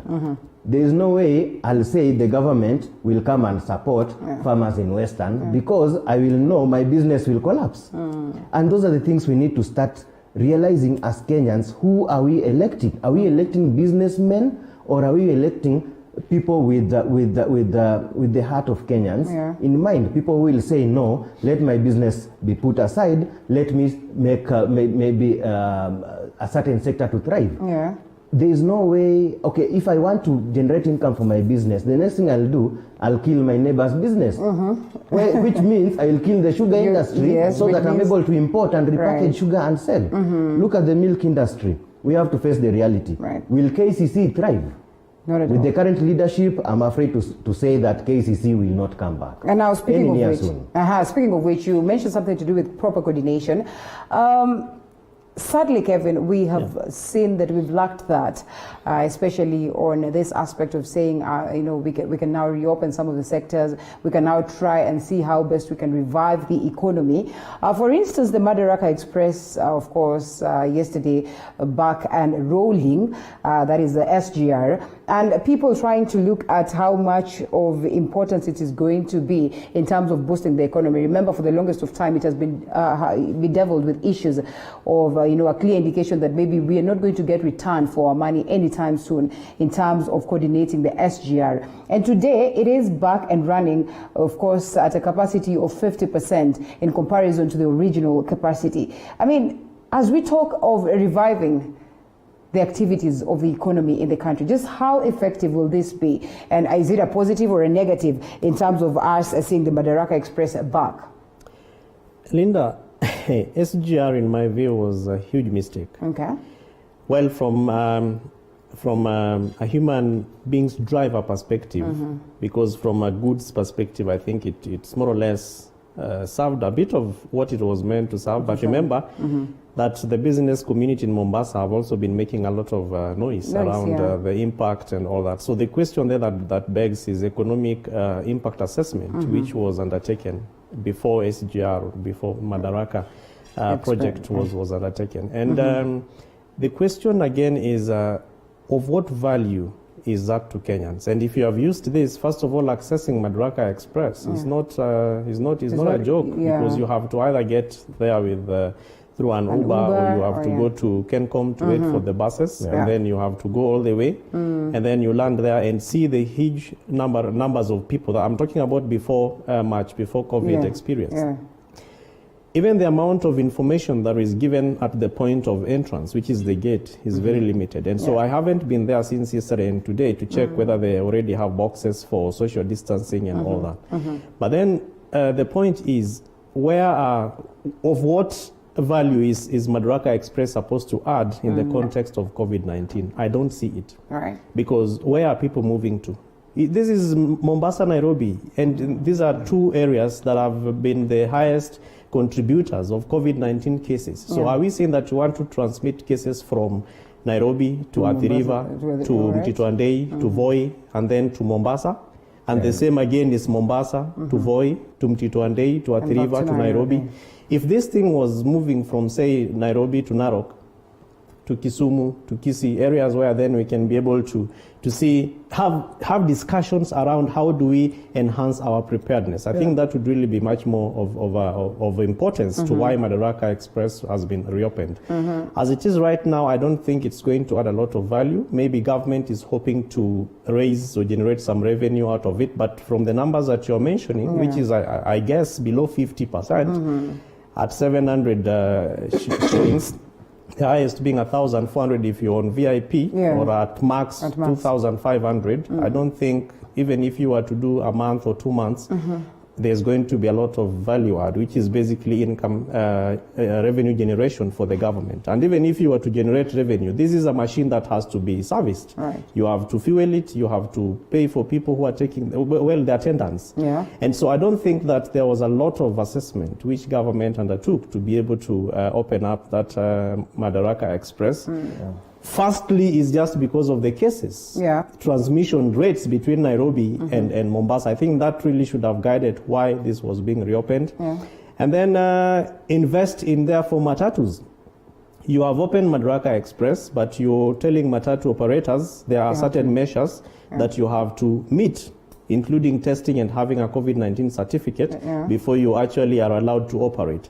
I think a lot of energy then should have moved to the sector that where a lot of people really use, because on Sunday I tried going to Matatu Terminus that goes towards Nyanza and western sides, and people are there, but there are no vehicles. And yet these are people who've been asking the president, please open it up for us, at least we go home and then we see our people, we come back, or we find a way of doing our own economic stimulus, Yeah. in a very low-level primary case. Yeah. And so you open it up for them and you're not concerned around how they are going to travel. Yeah. So this, as we talk about coordination, really presents the opportunity for all sector players, whether it is in the public sectors or government, whether it is in private sectors, so matatu owners, the business community, matatu owners, and even boda operators, because a lot of those who are even at the Madaraka Express gate are boda operators. Some of them are not even masked. Some of them will give you a mask which you share. Yeah. I don't think it's very effective for a country and a nation that wants to thrive towards Vision 2030. So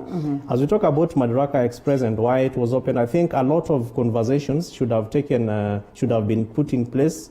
A lot of conversations should have taken place and then measures put in place to ensure that we not only safeguard the people, but that we're also able to add value to why we are opening Madaraka Express. Okay. All right, and yes. I think looking at the SGR, Yeah. I'll only appreciate on that part of maybe safety. The number of road accidents has actually gone down from Nairobi to Mombasa. But economically, I think the government has let us down. First of all, it's good to say that the contract between Kenya and China, the companies that are related, is actually kept like it's a secret. Yes, indeed, it's supposed to be a public document. Right. Look at how the SGR itself is managed. Who are the people managing the SGR? It's the Chinese. Kenyans are employed by the Chinese in their own country to manage their own fleet. I wonder how it would have been if KQ would be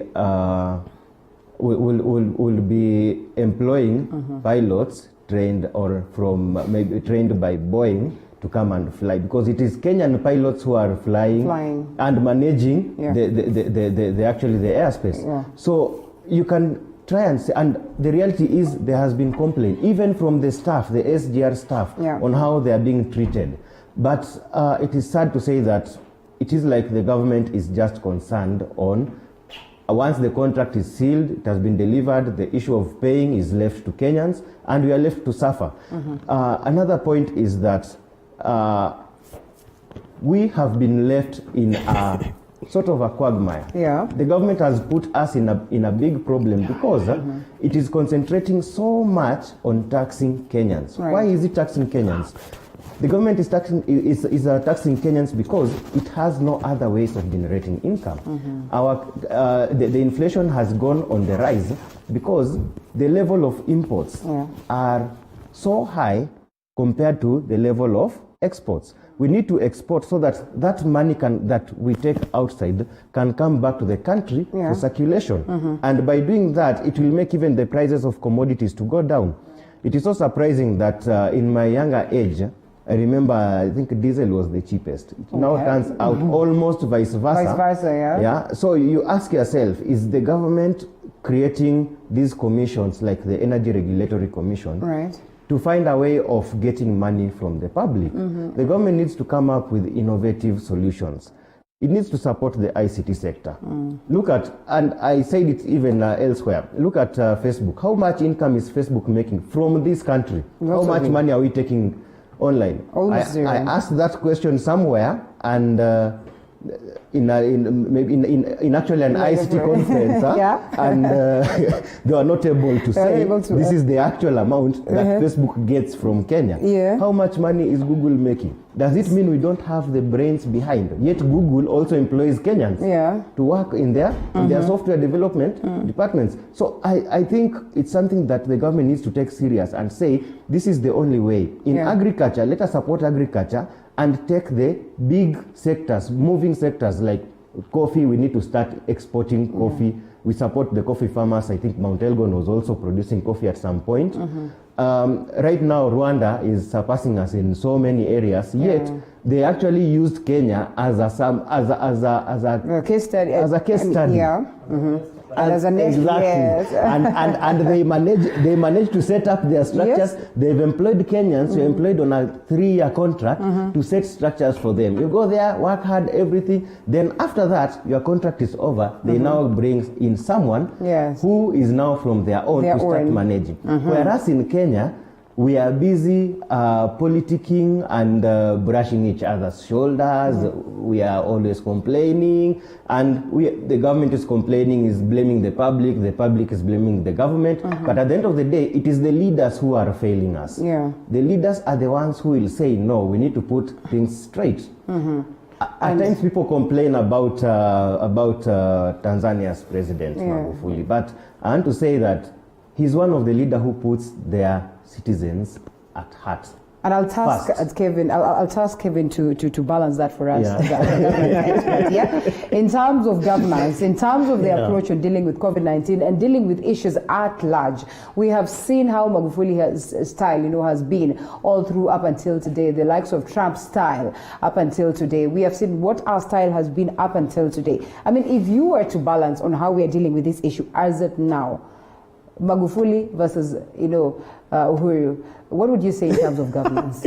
That's a very difficult one. First and foremost, remember even our mentality as a people against Tanzania is very different, because Tanzanians are socialists.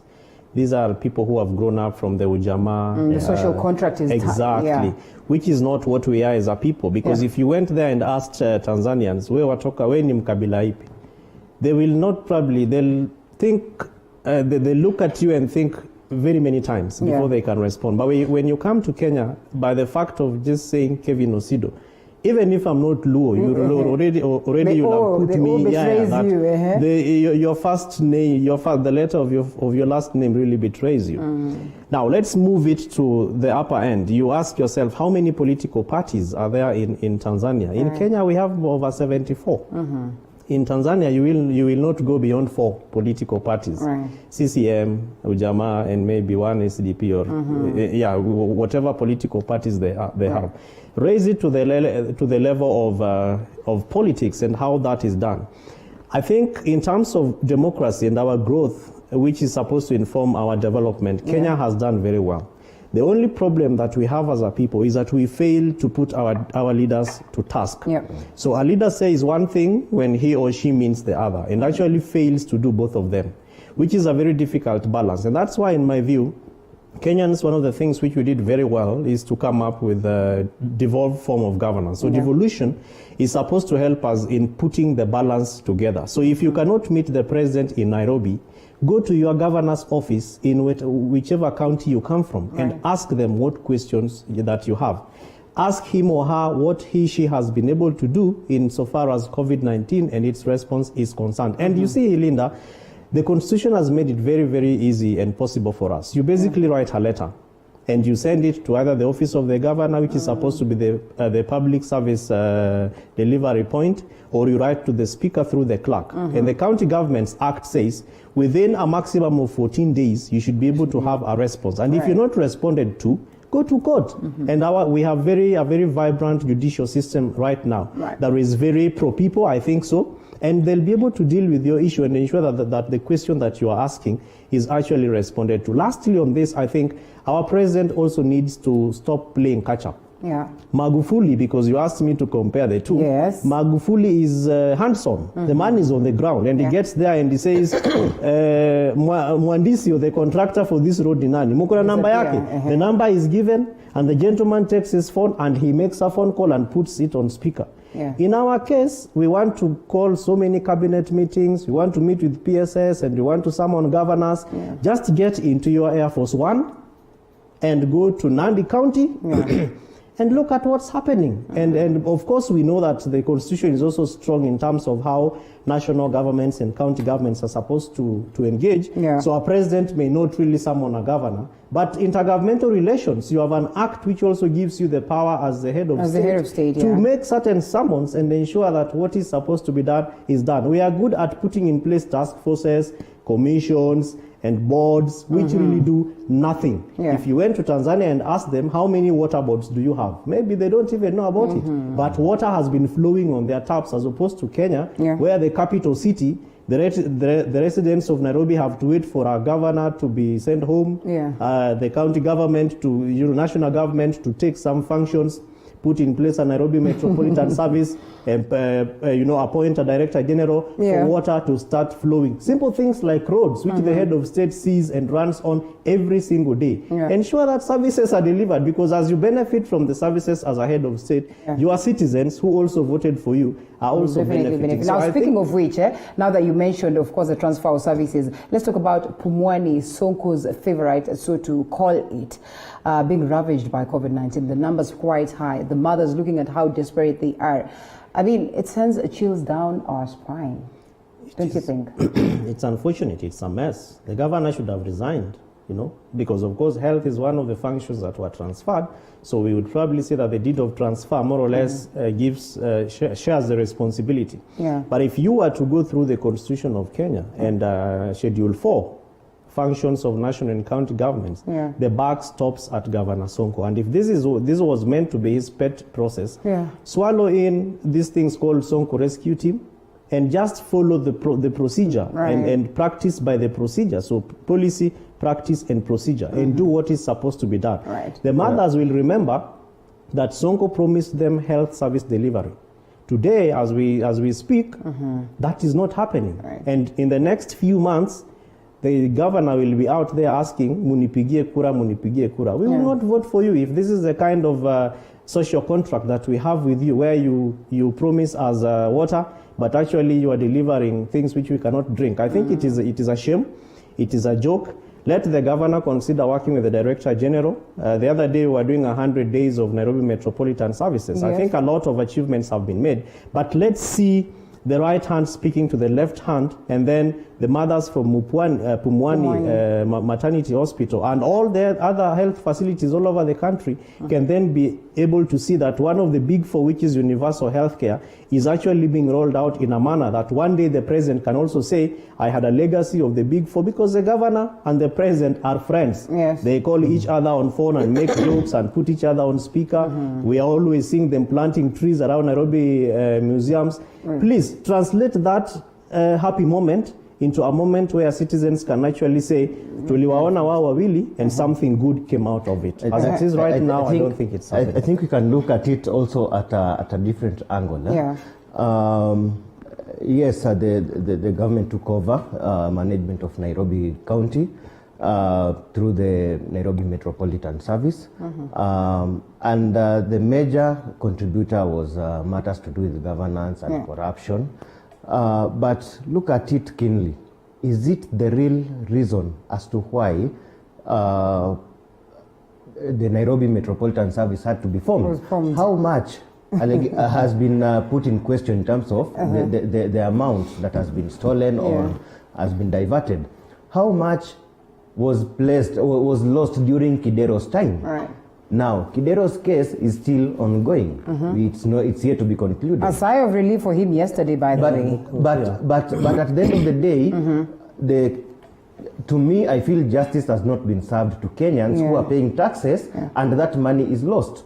Look at how Governor Sonko has been treated. Look at how former Governor Waititu was treated. Then look at how Kirinyaga County's issue is being treated. That tells you that people have their own interest and are using corruption to now get their way into those services. The president actually mentioned when the Nairobi Metropolitan Service was formed.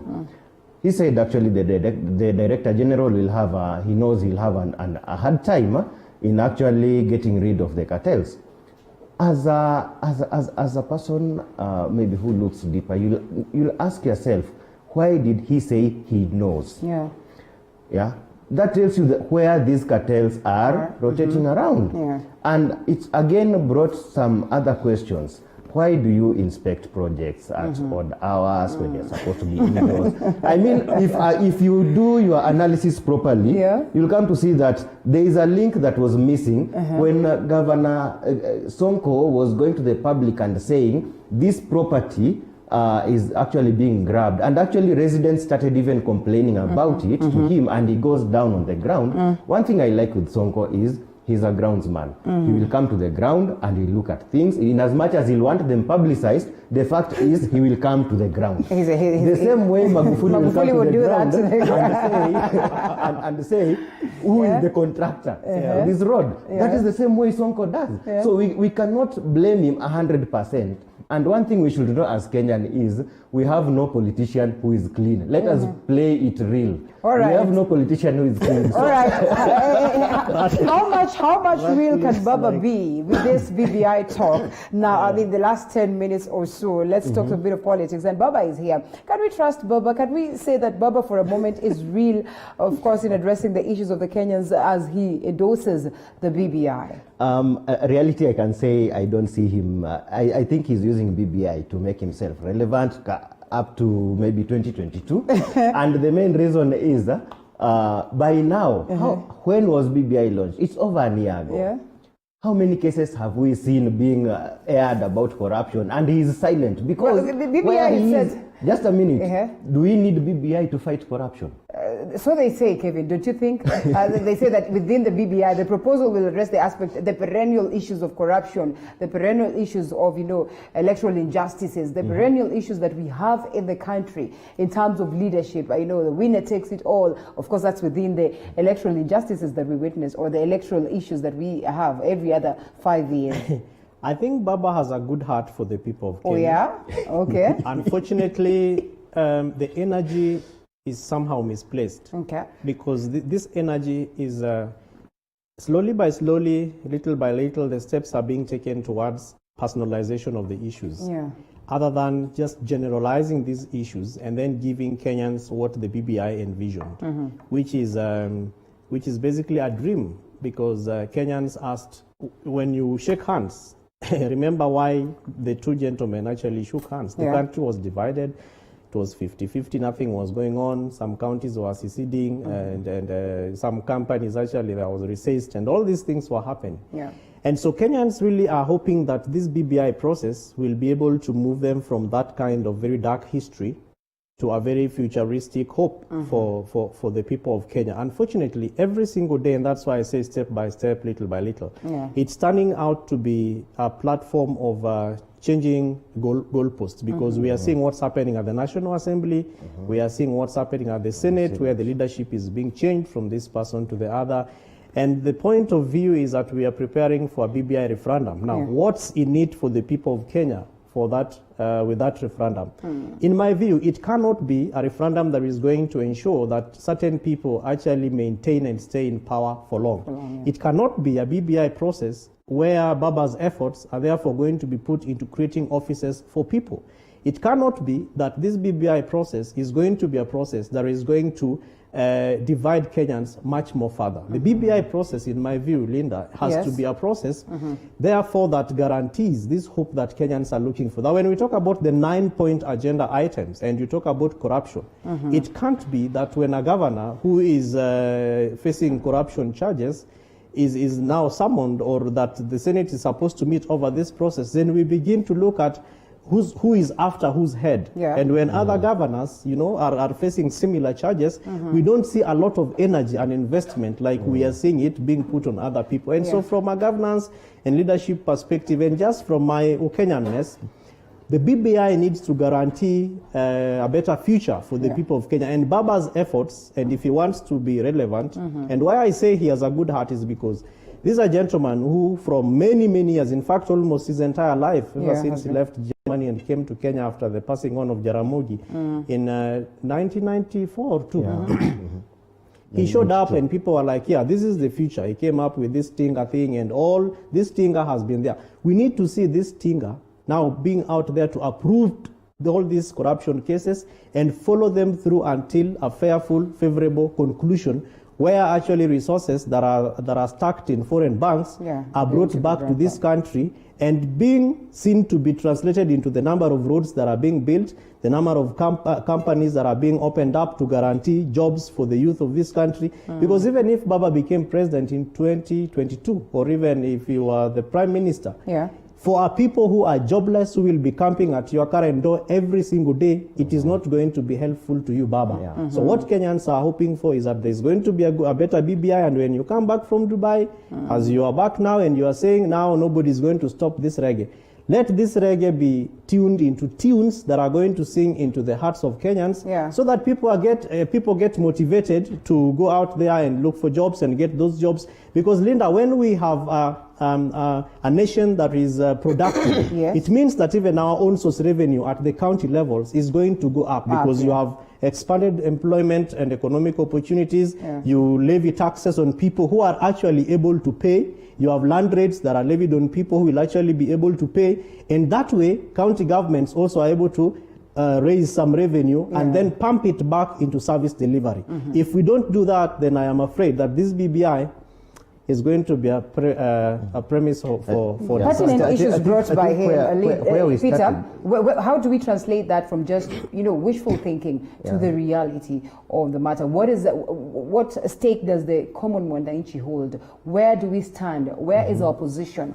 Do we have a space on the table where we can argue and ensure that these issues are or are brought on board or are addressed by the BBI for our very own interest? Okay, number one, the problem we are having, before we even come to the solution, is we want to start from the end and come back to the beginning. In everything, there is planning, there is strategy. So we already have a notion that we need a referendum, but we don't know why we need the referendum. Then the politicians are the ones who are now putting it in our minds, sorry, that we actually need a referendum. But if you look at the issues that are being raised in the BBI, the only thing that needs a referendum there is actually now the change of governance system. Actually, the change of governance system. We include Prime Minister, 2 deputies, we have a regional governor, and all these people. Remember, we got rid of the provincial commissioner to save the Kenyan from extra expenses and actually to simplify the process of delivery of services. So if we want to go back to that now, we change it now from administrative wise to political wise, because those positions, regional governor is a political position. Then at the end of the day, we are simply changing now from the initial provincial commissioners now to we now get rid of that, and we now bring in the position in a political way. In as much as the roles will be different, the public coffers will be spent. And let me tell you, it will be even much more higher, because whatever salary the provincial commissioners were getting and whatever the regional governor will be getting, I mean, the regional governor will be working with maybe will be using a comrade.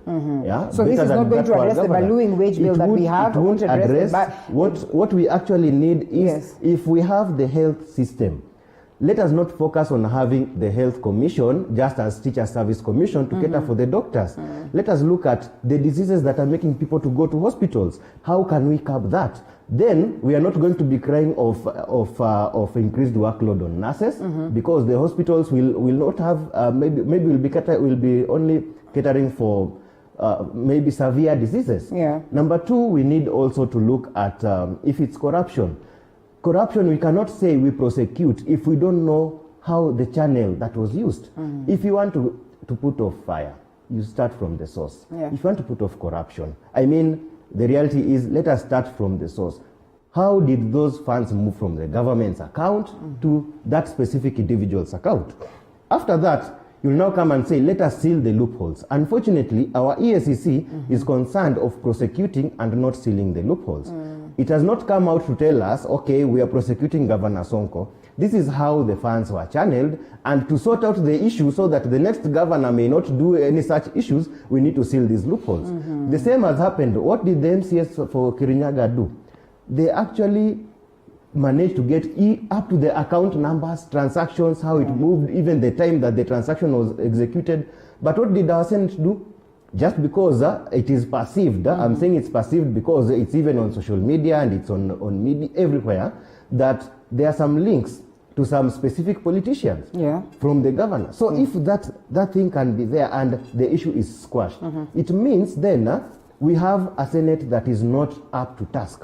If the Senate is up to task, it will come and say, no, it is the public who elected us and we stand with the public. If the funds, and these are the documents, these are the evidence, then I think the governor should be held accountable. And Well, that the is why the Senate MPs saved- have even gone to court. Yes, well, the Senate saved Waiguru based on merit, so to speak, or the arguing of the case that was there or what was presented before them. Well, we cannot shy away from this talk of the fact that she was saved courtesy of the BBI. Now that we're talking about the BBI, Kevin, we know very well that Ngilu too has been a #1 fan of the BBI. Do you foresee a scenario where she will be saved? Definitely so. Oh, yeah? And in fact, I think her issue is coming up to the Senate this week. And the precedence is already been set with the two cases initially for Waititu, because remember that Waititu's biggest issue even at the Senate was his supposed and proposed lenience towards the #2, the deputy president, who has been seemingly anti-BBI. Yeah. And then Kirinyaga issue came up, and the BBI process still was really one of the issues that came up. It even moved over into looking at the change of leadership within the Senate to safeguard certain interests. And Kitui, Madam Gilu's case is really more or less similar to what is going to happen, because if you look at, and I've taken time to look at the charges, they are more or less similar to what is happening in Kirinyaga, or rather what happened in Kirinyaga. And so really I think the precedent has already been set insofar as how this issue is going to be dealt with. But let's move it over from there and look at the after effects. It means that services that should have been delivered by a governor have not been delivered. It means that resources that should have been used for certain interests of the citizens have been lost. Now, the Senate said that we are sending this issue to the Ethics and Anti-Corruption Commission. I think now that the ball is at the court of EACC, if we can be able to move as a country to do even public hearings on grand corruption cases, where you do it live on video, you open it up even at Uhuru Park, and then people come and the governor is seated there, the lawyers are talking about the amicus, whatever language, that they, and then people begin to see that the nation is serious about war on graft, and even move over to suspend people, because if you're a governor who has been, of course, accused and awaiting to be considered either innocent or guilty, take leave of office and stop beating about the bush and making yourself look strong. And if it is a national government and the president is there and he's saying, I want to, by the time I leave office, I want Kenya to be corruption free. Ask your friends to leave office and allow for investigations to take place. All these fires, suddenly the treasury of a county has caught fire, really. But who's the first one? Let's take action against things that make it look very easy for citizens to feel that their governments do not care for them. And I think because of our country and the democracy has continued to grow and we are growing stronger by the day, we now need to put into action our words. We say something and we do it. Otherwise, Kitui's case, I don't think there's going to be any difference. Of course, by constitution, the MCAs are doing their work, and that really has to be given to them. And we need to see as many impeachment motions coming up from almost all the other remaining 45 plus counties, because then if that does not happen, the resources that are meant for service delivery are going to be lost. And the citizens, we also need to come out there. You see something that is going on, you don't like it, please say it. Speak it out. By law, Public Finance Management Act and all these other legislations, any project that is being put by a county government needs to have what is called a service charter, a board that is put by the road. And it tells you the title of the project, the date it starts, the due date when it's supposed to end, who is responsible, and the contact. And before then, there is a bill of quantities. When the project is starting, you have to be there through your project management units to count the number of poles that the lorry has brought. If we don't do that, we probably have zero moral authority to be talking about impeachment of governors, because it begins with me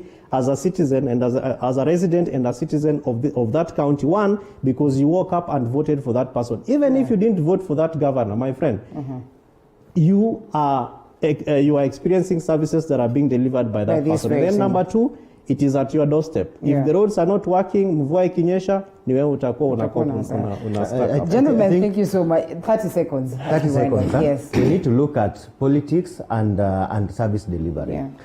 Number one, we have to agree that if there's no, maybe if politicians have a say on who is who, which docket will I start managing, which docket will you manage, at the end of the day, that shows there is corruption. And there's no way we are going to end corruption and perfect service delivery. So in short, we need to look at politics and service delivery as two separate entities. All right, thank you so much, gentlemen. Kevin Osido, governance expert, and Peter Litema, entrepreneur and equally an analyst on matters current affairs. It was great having you. We have so much, of course, to discuss, but then time is not on our side.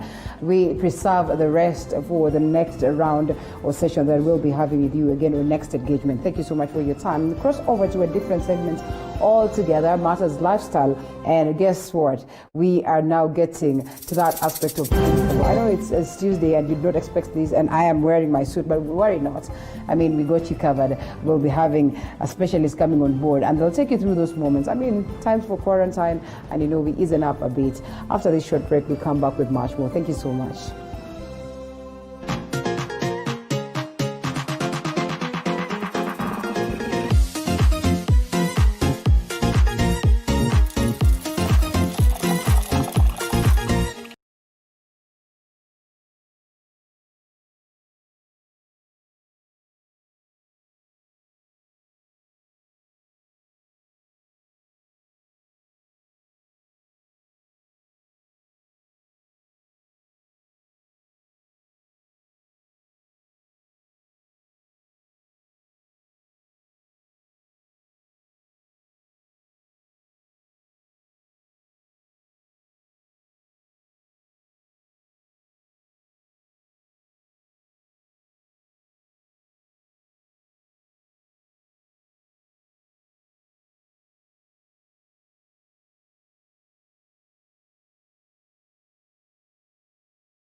Body rotation. Body rotation. Hey. Starting here. And arrow start. Go. Go. Go. Go. And here. Yeah.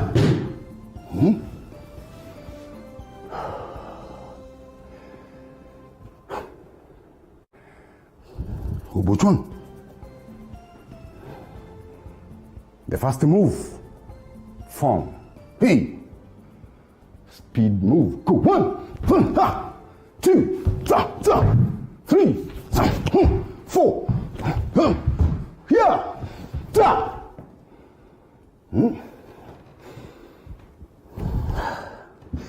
Go.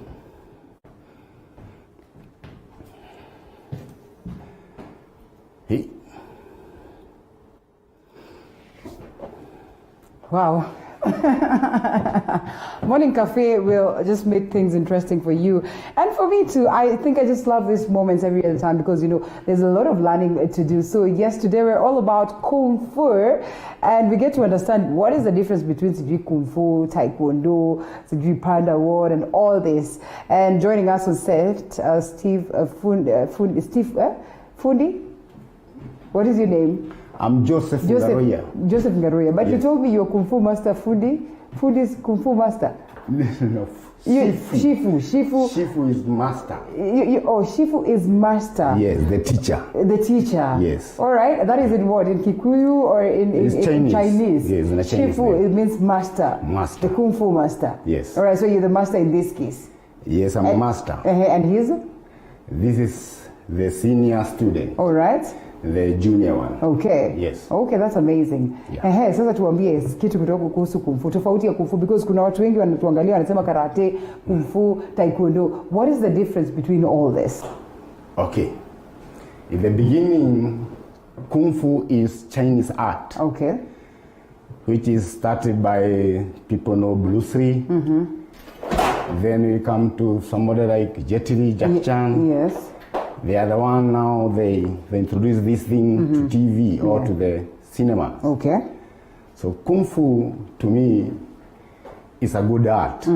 It has discipline one. Then it gives you strong. And I think nataka kuuliza, when you say it gives you strength and all that, like when you say it's a good art and you've talked about discipline, I mean, where does the discipline come in? When you decided to do Kung Fu, kasema leo nataka kuanza kufanya mambo ya Kung Fu, nini ilikupush? And what is this basic thing that you've gained from Kung Fu apart from kujifundisha kufight? By the way, ni ya kujifundisha kufight? Ama ni fun too? No, it's not fun. Okay, first it's fun and entertainment. Yes. Then it's a defense. All right. Yes. Then it's something and it can make you run. All right. Money, you can start a carbon of movie making. Many things. So what have you done so far with the Kung Fu skills that you have? Okay, so far I started teaching children in schools. Yeah. In my home there, Kiambu district. Right. And I have done so for maybe 10 years. Nice. And then we have gone to outside the country for the competition. Yeah. And we have gone to Rwanda for 4 times. And I have medal, I have certificates that we have won in 2019. So to me, Kung Fu is good, even for the children, because it is something has the World Cup. Yeah. All right. So of course it's a sport that can get you, winning so much. But also I hear it's more of a fighting, skill, and there are a couple of them. So how many fighting skills are, in Kung Fu? Oh, very many. Oh yeah. Even we cannot count. Okay. There are very many skills of the fighting. Yeah. Because you can fight, women can fight, men's, children. So the fight of Kung Fu it is big.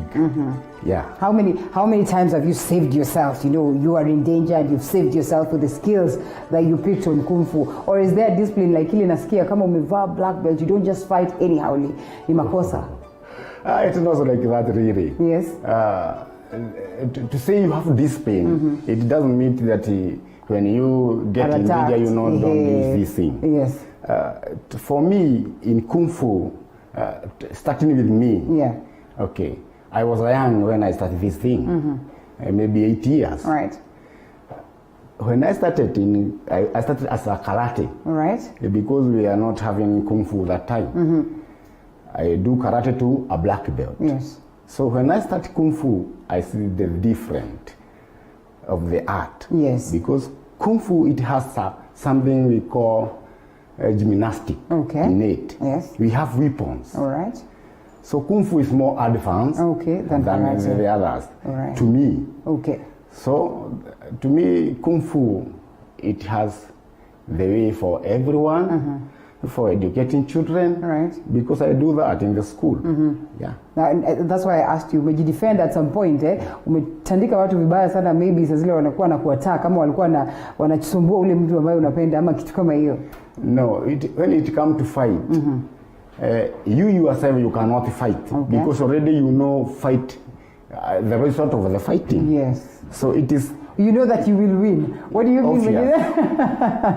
It is obvious you win because you know how to defend yourself. Yes. And you have the skills. These skills that they are the ones who learn by the forces.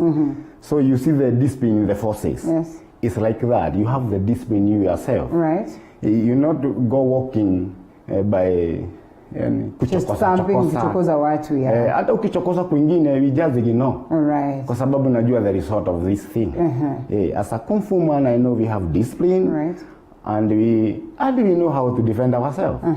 Yeah. A couple of times I've heard people complaining that, you know, it's hard to stay at the same house with people who've learned karate or who've done karate. They are a little bit too violent, they're tough and everything. Have you experienced such a scenario, you know, with your family and people around you? Okay. First of all, this is not true. Is it? It's not true? Not true. Okay. You and your family, this is art. Yes. And this is what I love. For me, I done this with my family. I start teaching my daughter, my second daughter, and my son. Okay. And here I'm studying right now. This is my last son. Oh, okay. Student, and the discipline is high. Yes. And we have gone outside, he won medal. Nice. Yes. Okay. So what I'm saying here is for the family, it's good for you. The family, whole family. Yes. So all of you have defense and you have healthy. In the event that danger arises. Yes. So us in Kiambu, everybody knows us. Okay. So kuchokoza ni ngumu sana. Kuchokoza huko kwenyu. Wanasema watawamaliza sana. All right. So I have seen scenarios where, okay, before I even come to that, where did you learn this? Okay, for me, I started running here. Okay. In the country? In our country. Yes. I was having master called Master Mohia. He's the one who started teaching us. Yes. Back into 20,000. And he teaches in we are six students. Yeah. He teaches maybe 5 years and he leave. Yeah. Then I continue from there. Right. I get nikashikana na watu wa Rwanda. Yeah. Rwanda, they have a big federation of the Kung Fu. So they are the one who helped me to grow because they are the one who they invite me when they have African competition. Okay. And you always go there. Yes. What is the biggest medal you've ever gotten? That now that you're talking about African competition, what is this one that you pride in and unasema hey, hii nimepata na nashukuru Mungu kukata sio Kung Fu? Kenya nimepata. Yes. Kwa kwanza Kenya nimepata kwangu naweza furahia sababu nimefunza watoto wengi sana. Ambao watoto ninaona mambo zao ziko sawa. Ama mambo zao wanaanza kuwa watu wazuri kimaisha. Unakuta mtoto labda alikuwa ameenda njia zingine. Nikianza kumfunza haba akiingia ile club, sababu niko na hiyo club pale Kiambu. Akiingia wanaanza kuwa watu wazuri, wana change. Yeah. anaona change mtu hata useme ni yeye. Right. Tuseme maybe he was chewing miraa, maybe hakuwa na time hiyo ya kuwa. Okay, in Kung Fu we do a lot of exercise. Okay. We do a lot of things that make you to engage your mind and yes. Akili zako ziko tena yani sasa tuna pia kuongea. Right. For me, I always talk to them, the young ones. Na waonyesha hata Kung Fu sio not for fighting. Right. It is for you healthy, then for your molo. Na mtu amefanya Kung Fu, he can do everything. Right. In life. In life. Okay. Na ndio tunasema hapa, nasema we need these people, the good one, right, who can do something. I don't know, what do you think about that? I think I agree, and I think it's a very good thing. I have seen on several occasions, girls being trained. Wanaambiwa sasa wewe, wacha tukufundishe hii ndio mtu akitokelezea huko anataka kukuharibia maisha, unajua vile unajidefend. So when you speak to the girls, when you speak to the boys out there, I mean, what approach do you always give them in as much as you say, there's that approach of making the best of them in life? What approach do you give them that this is defense and this is supposed to protect you? Or what exactly it is that, one would march into the class for the first time in a Kung Fu class and this is the information they would get from the master? The first when the new come to me or he joined my club, the first thing I give him 2 weeks of recruitment. Yeah. This recruitment is about exercise, physical exercise, many things. Osa pale, fagia pale, fanya hivi, ruka, kibia kwa uwanja, beba hii taya, something like that. Na mchokesha, saa ingine hata namfanya akasirike. I need to see the reaction. And when you do this, you do this many times, you get that person is good in life. Kwa sababu basa ona hizi mambo hata nilikuwa ninafanya tu. Bure tu. So I need to be good man, or I need to be a good girl. Right. Then girls, I always talk to them about the defense. Whatever we always first start with discipline. Right. Then we come to fight and the defense. Physically uko sawa kwa mind. Nishakuona wewe hata nikikufunza si ya kwenda kupigana, si ya kwenda kuchokoza. In the event that unaona kuna ule mtu ni mkali, remorseful and everything, how do you get that away from their mind? Because kuna watu naturally kuna ile hasira inakujanga haraka na huyo mtu anataka kujifunza Kung Fu. Yes. For those one, in club we have something we call sparring. Okay. In club we normally fight ourselves. All right. We fight each other. There's time for that. Yeah. So if I see you always want to box, I give you somebody who is already is a senior. Okay. Is a senior than you. Box you and reduce you. Yeah, I always say, okay, now fight. Let's see the way you can fight. Okay. When he got beaten, he forgot about the fight again. All right. Haezi kwenda kuchokoza juu anajua kumbe hata vita. Kuna mtu mwingine kuna watu wanajua kupigana hata kuniliko. Kumbe hata sijui. These things make him no fight again. Okay. Anakuwa mtu ambaye ako mzima tu, anangoja tu mambo ya kesho akuwe mtu mzuri. And that's what I always talk to them. And fear our creator. That's number one. Right. When you fear your creator, then all things come and they move well. All right. So how expensive is it for someone to train for Kung Fu? Pain.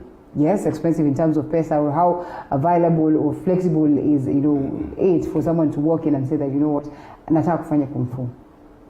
Okay, for you don't necessarily have to give us the exact figures zile zako but just a general perspective. Sasa ile wewe ulianza kufundishwa na master, was it ile amekuja tu kwa mtaani akasema wacha tukusaidie, or what exactly was it? What is now, to me, I get money to a student. Maybe they don't come. I don't see that. Sioni kama hiyo pesa yake ninaichukuanga sana. What I do is this. I normally train youth free. Okay.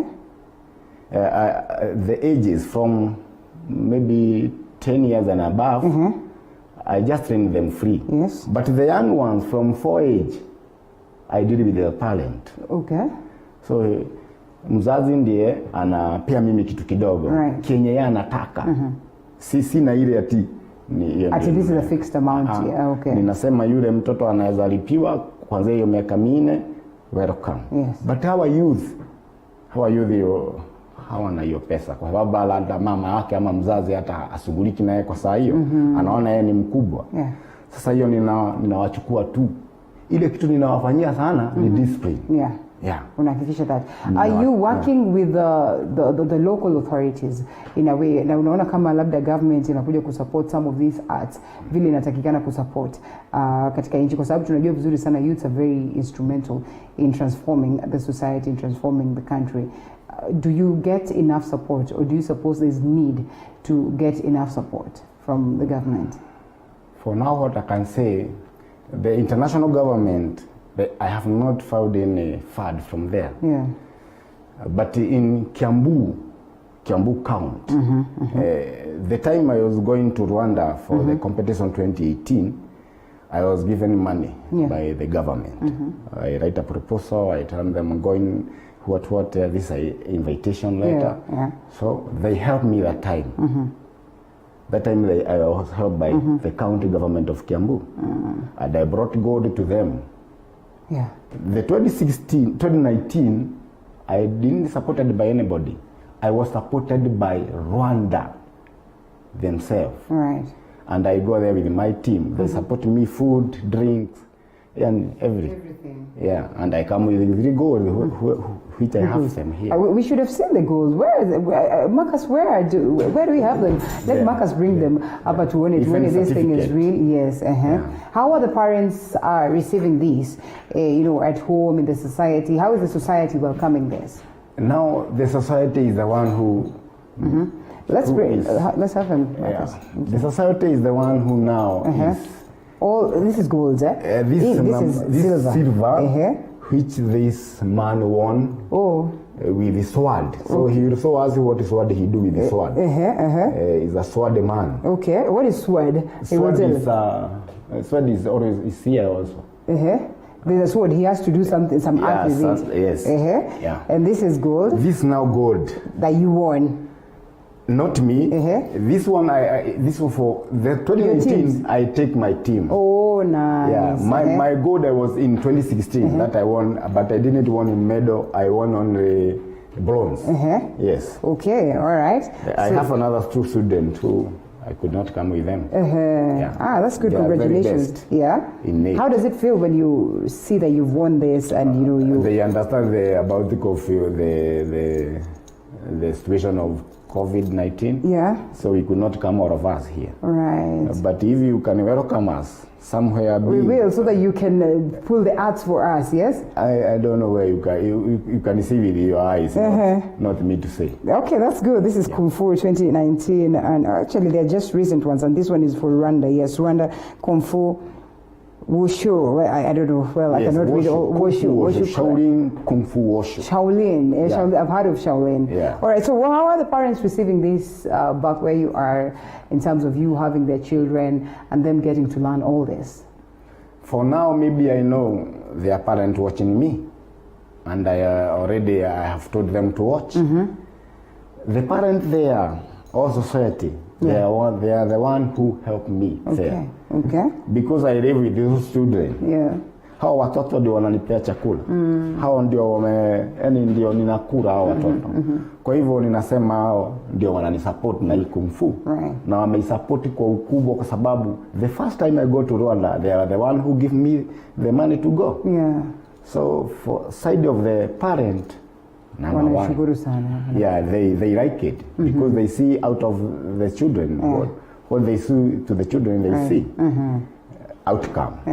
What is your dream for the arts, especially in the country, for Kung Fu? My dream. Yes. My dream for the government is this. They started this thing. Their primary school. You see, a people of standard 4. It's very nice to start these things. Kung Fu is not fighting.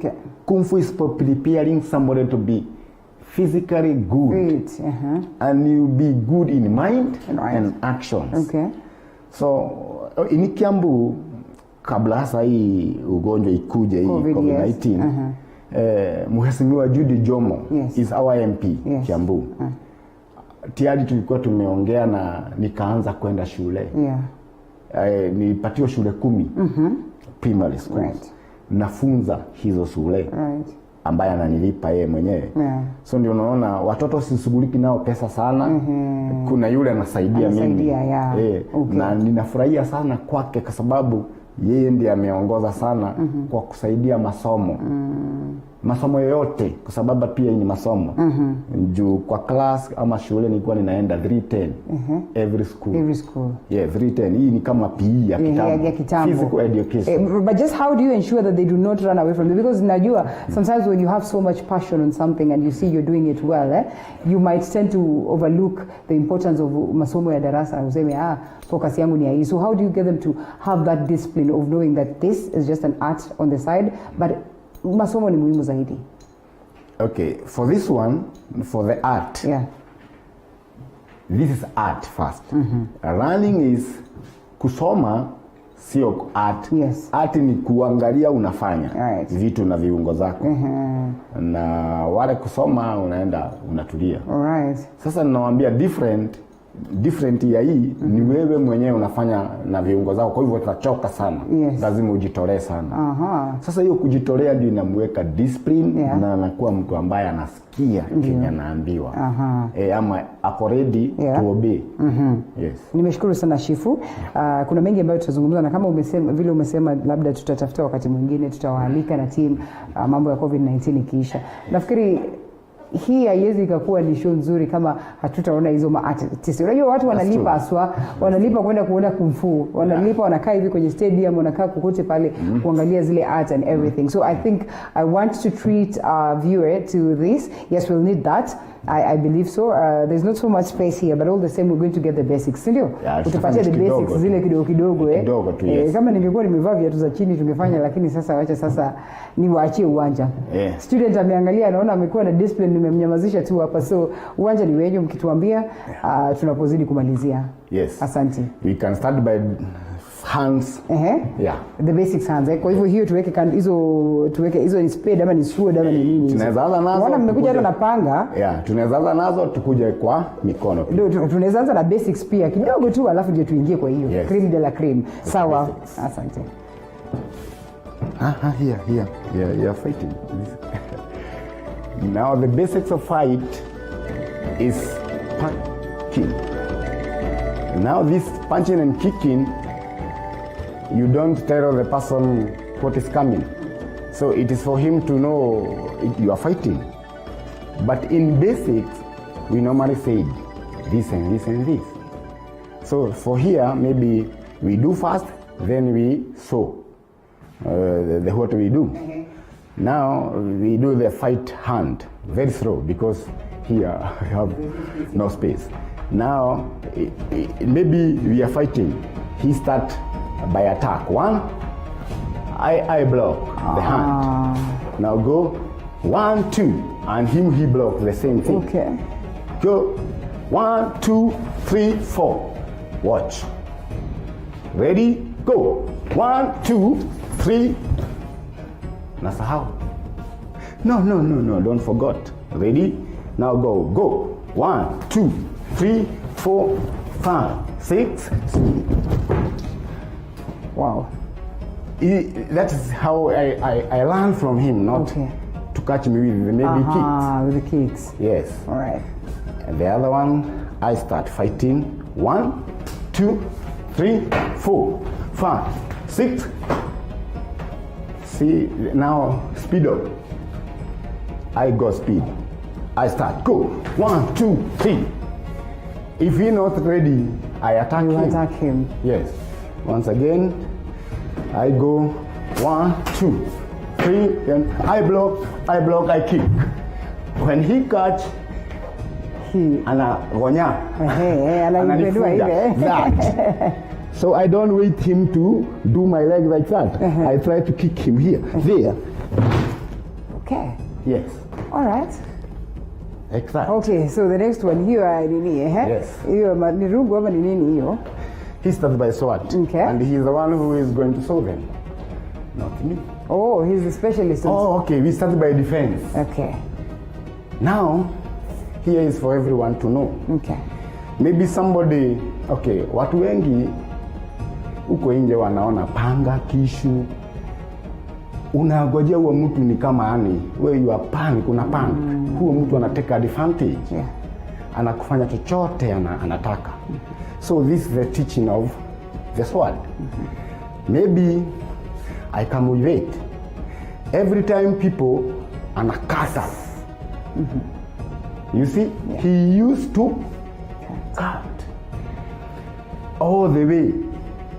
Now, before somebody cut you, hufai kwenda nyuma, tuseme na huyu, nikikata urudi nyuma. Hii lazima nimkate. Lazima nimfikie kwa sababu ya distance ya mkono na distance ya weapon. Alright. Sasa nakata hivyo asonge, lazima ifike. So what we teach is to defend. Okay. So you defend now. When I want to cut him, one, he enters. He comes close to me and he grabs the hand that has the weapon. Once again, so now we run here. Yes. When somebody have something kicking, hitting, don't run. Don't run or don't go back.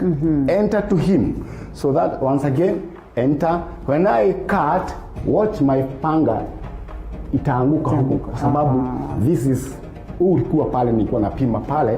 Umeingia so that you hold my hand. So again, one, there. Now he twisted. Okay. He straight and he take the weapon away. All right. But you have to be very courage strong and very sure. Now we come to chop. Maybe he want to chop you. Now chopping, you have to move. This moving, it is only dark, so it pass. Nikiwa nimesimama, so don't move. Here straight, nikidunga utadungwa. But when you twist, it pass. Right. But it's a lot of training. Right. To be, you have confidence with it. So nadunga, one. Yes. If you don't move, you get two. There. Now, that's it. Okay. When we come to the legs, he have to jump. Okay. So one, there. He have to jump. When the head, he has to go down. Two, there. Now, we start by fighting now. There is fight, there is defense. Maybe a small one fight. For the sword now. We go. 1, 2, then he guard. Then he blocks. Then he duck, I take it now. 1, 2, 3, 4, 5. Every time he has to be very fit. Songa huku, unawapa kwa nini? Once again, speed of go. 1, 2, 3, 4, 5. 1, 2, 3, 4. Tapi lazima ndio kama anaogopa. Pia space ni ndogo juu he has to move. Right. So that he get akuwa na space ya kufight. All right.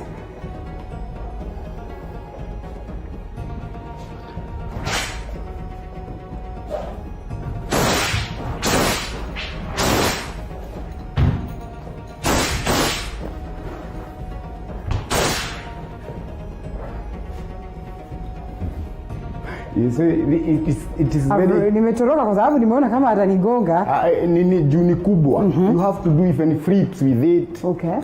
Because it is a fight. You are fighting many people who is surrounding you. All right. There's an attack kwa watu wengi alafu now you... Blocks, attack. There's people who are attacking you, so you are defending with your sword and fight and fight. So here is not space now. Yes. That's why I need... You give me another time. We will, don't worry. Yes. There's still more that we're seeing. Yes, we are still having like 3 minutes or so. Yeah. Okay, now yes, we have like 3 minutes or so to malize. Okay. Okay, this one. Yes. Maybe somebody get kimute, a stick. Yes. She want to attack. Yeah. Hey, stay. Now the same as the sword. Somebody takes the stick up one, you have to come and block. Hit one, blocks. He blocks, close. Okay. Now he remove with one hand and he attacks me. So do it as a faster 1, 2, 3, and he kicks. He kicks me in the head. Okay. So he want to remain with the weapon. So if I want to hit them side, see, side. Be fast. Go. 1, 2, 3. Ready? Go. 1, 2, 3, 4. You see, I'm fighting him coolly, block slowly. 1, he has to use there. Yes. I come there 2. I come to the head, then I come to the stomach. This is how you can defend yourself. Yeah. By every side. This is Kung Fu.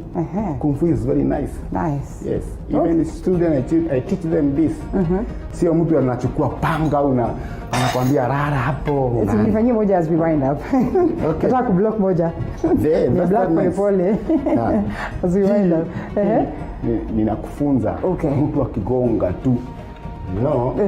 You see, you stand here. Hapo anagonga, unatoa. Oh, okay, sawa, nimeelewa. So I'd be like, yeah. Okay, sawa. So maybe nimeshika mti, nitaka kugonga, unasonga. 1 hivyo Yeah, lakini unasonga kwangu. Nakuja like you step, yes. All right. Step side. You see we are straight. Yes. Now when I attack, you come to side. So you hold the stick. All right. Hold it, shika, unaweza toa sasa. Ulisema natoa hivi? Alafu nagonga na gani? Unaweza nisukuma na hii mkono. Kwa sura. Okay. Yangu hivyo. And then nachukua mti. Unachika mti. Nice. See kama unaweza. Okay, 1, 2, and hit the kick. You can push him and kick. Nice. Yes. Oh, that's amazing. Well, at least I've learned some basics. Thank you so much, Ashefu. This is part of the basics. And you have no reason not to defend yourself. I think mama kila siku tunaambiwa tunaangaishwa huku nje. Ukilearn these basics, like the master has said, this is not for the fight. This is for discipline, and it's an art. But when worst comes to the worst, defend yourself. Asante sana. Yes. We'll have you another day. Asante sana pia. And of course, we've learned so much. I'm literally panting. I get to see you again tomorrow, same time, same place on Morning Cafe. My name is Linda Alela. Do enjoy the rest of your viewing. Shh. Oh, all right.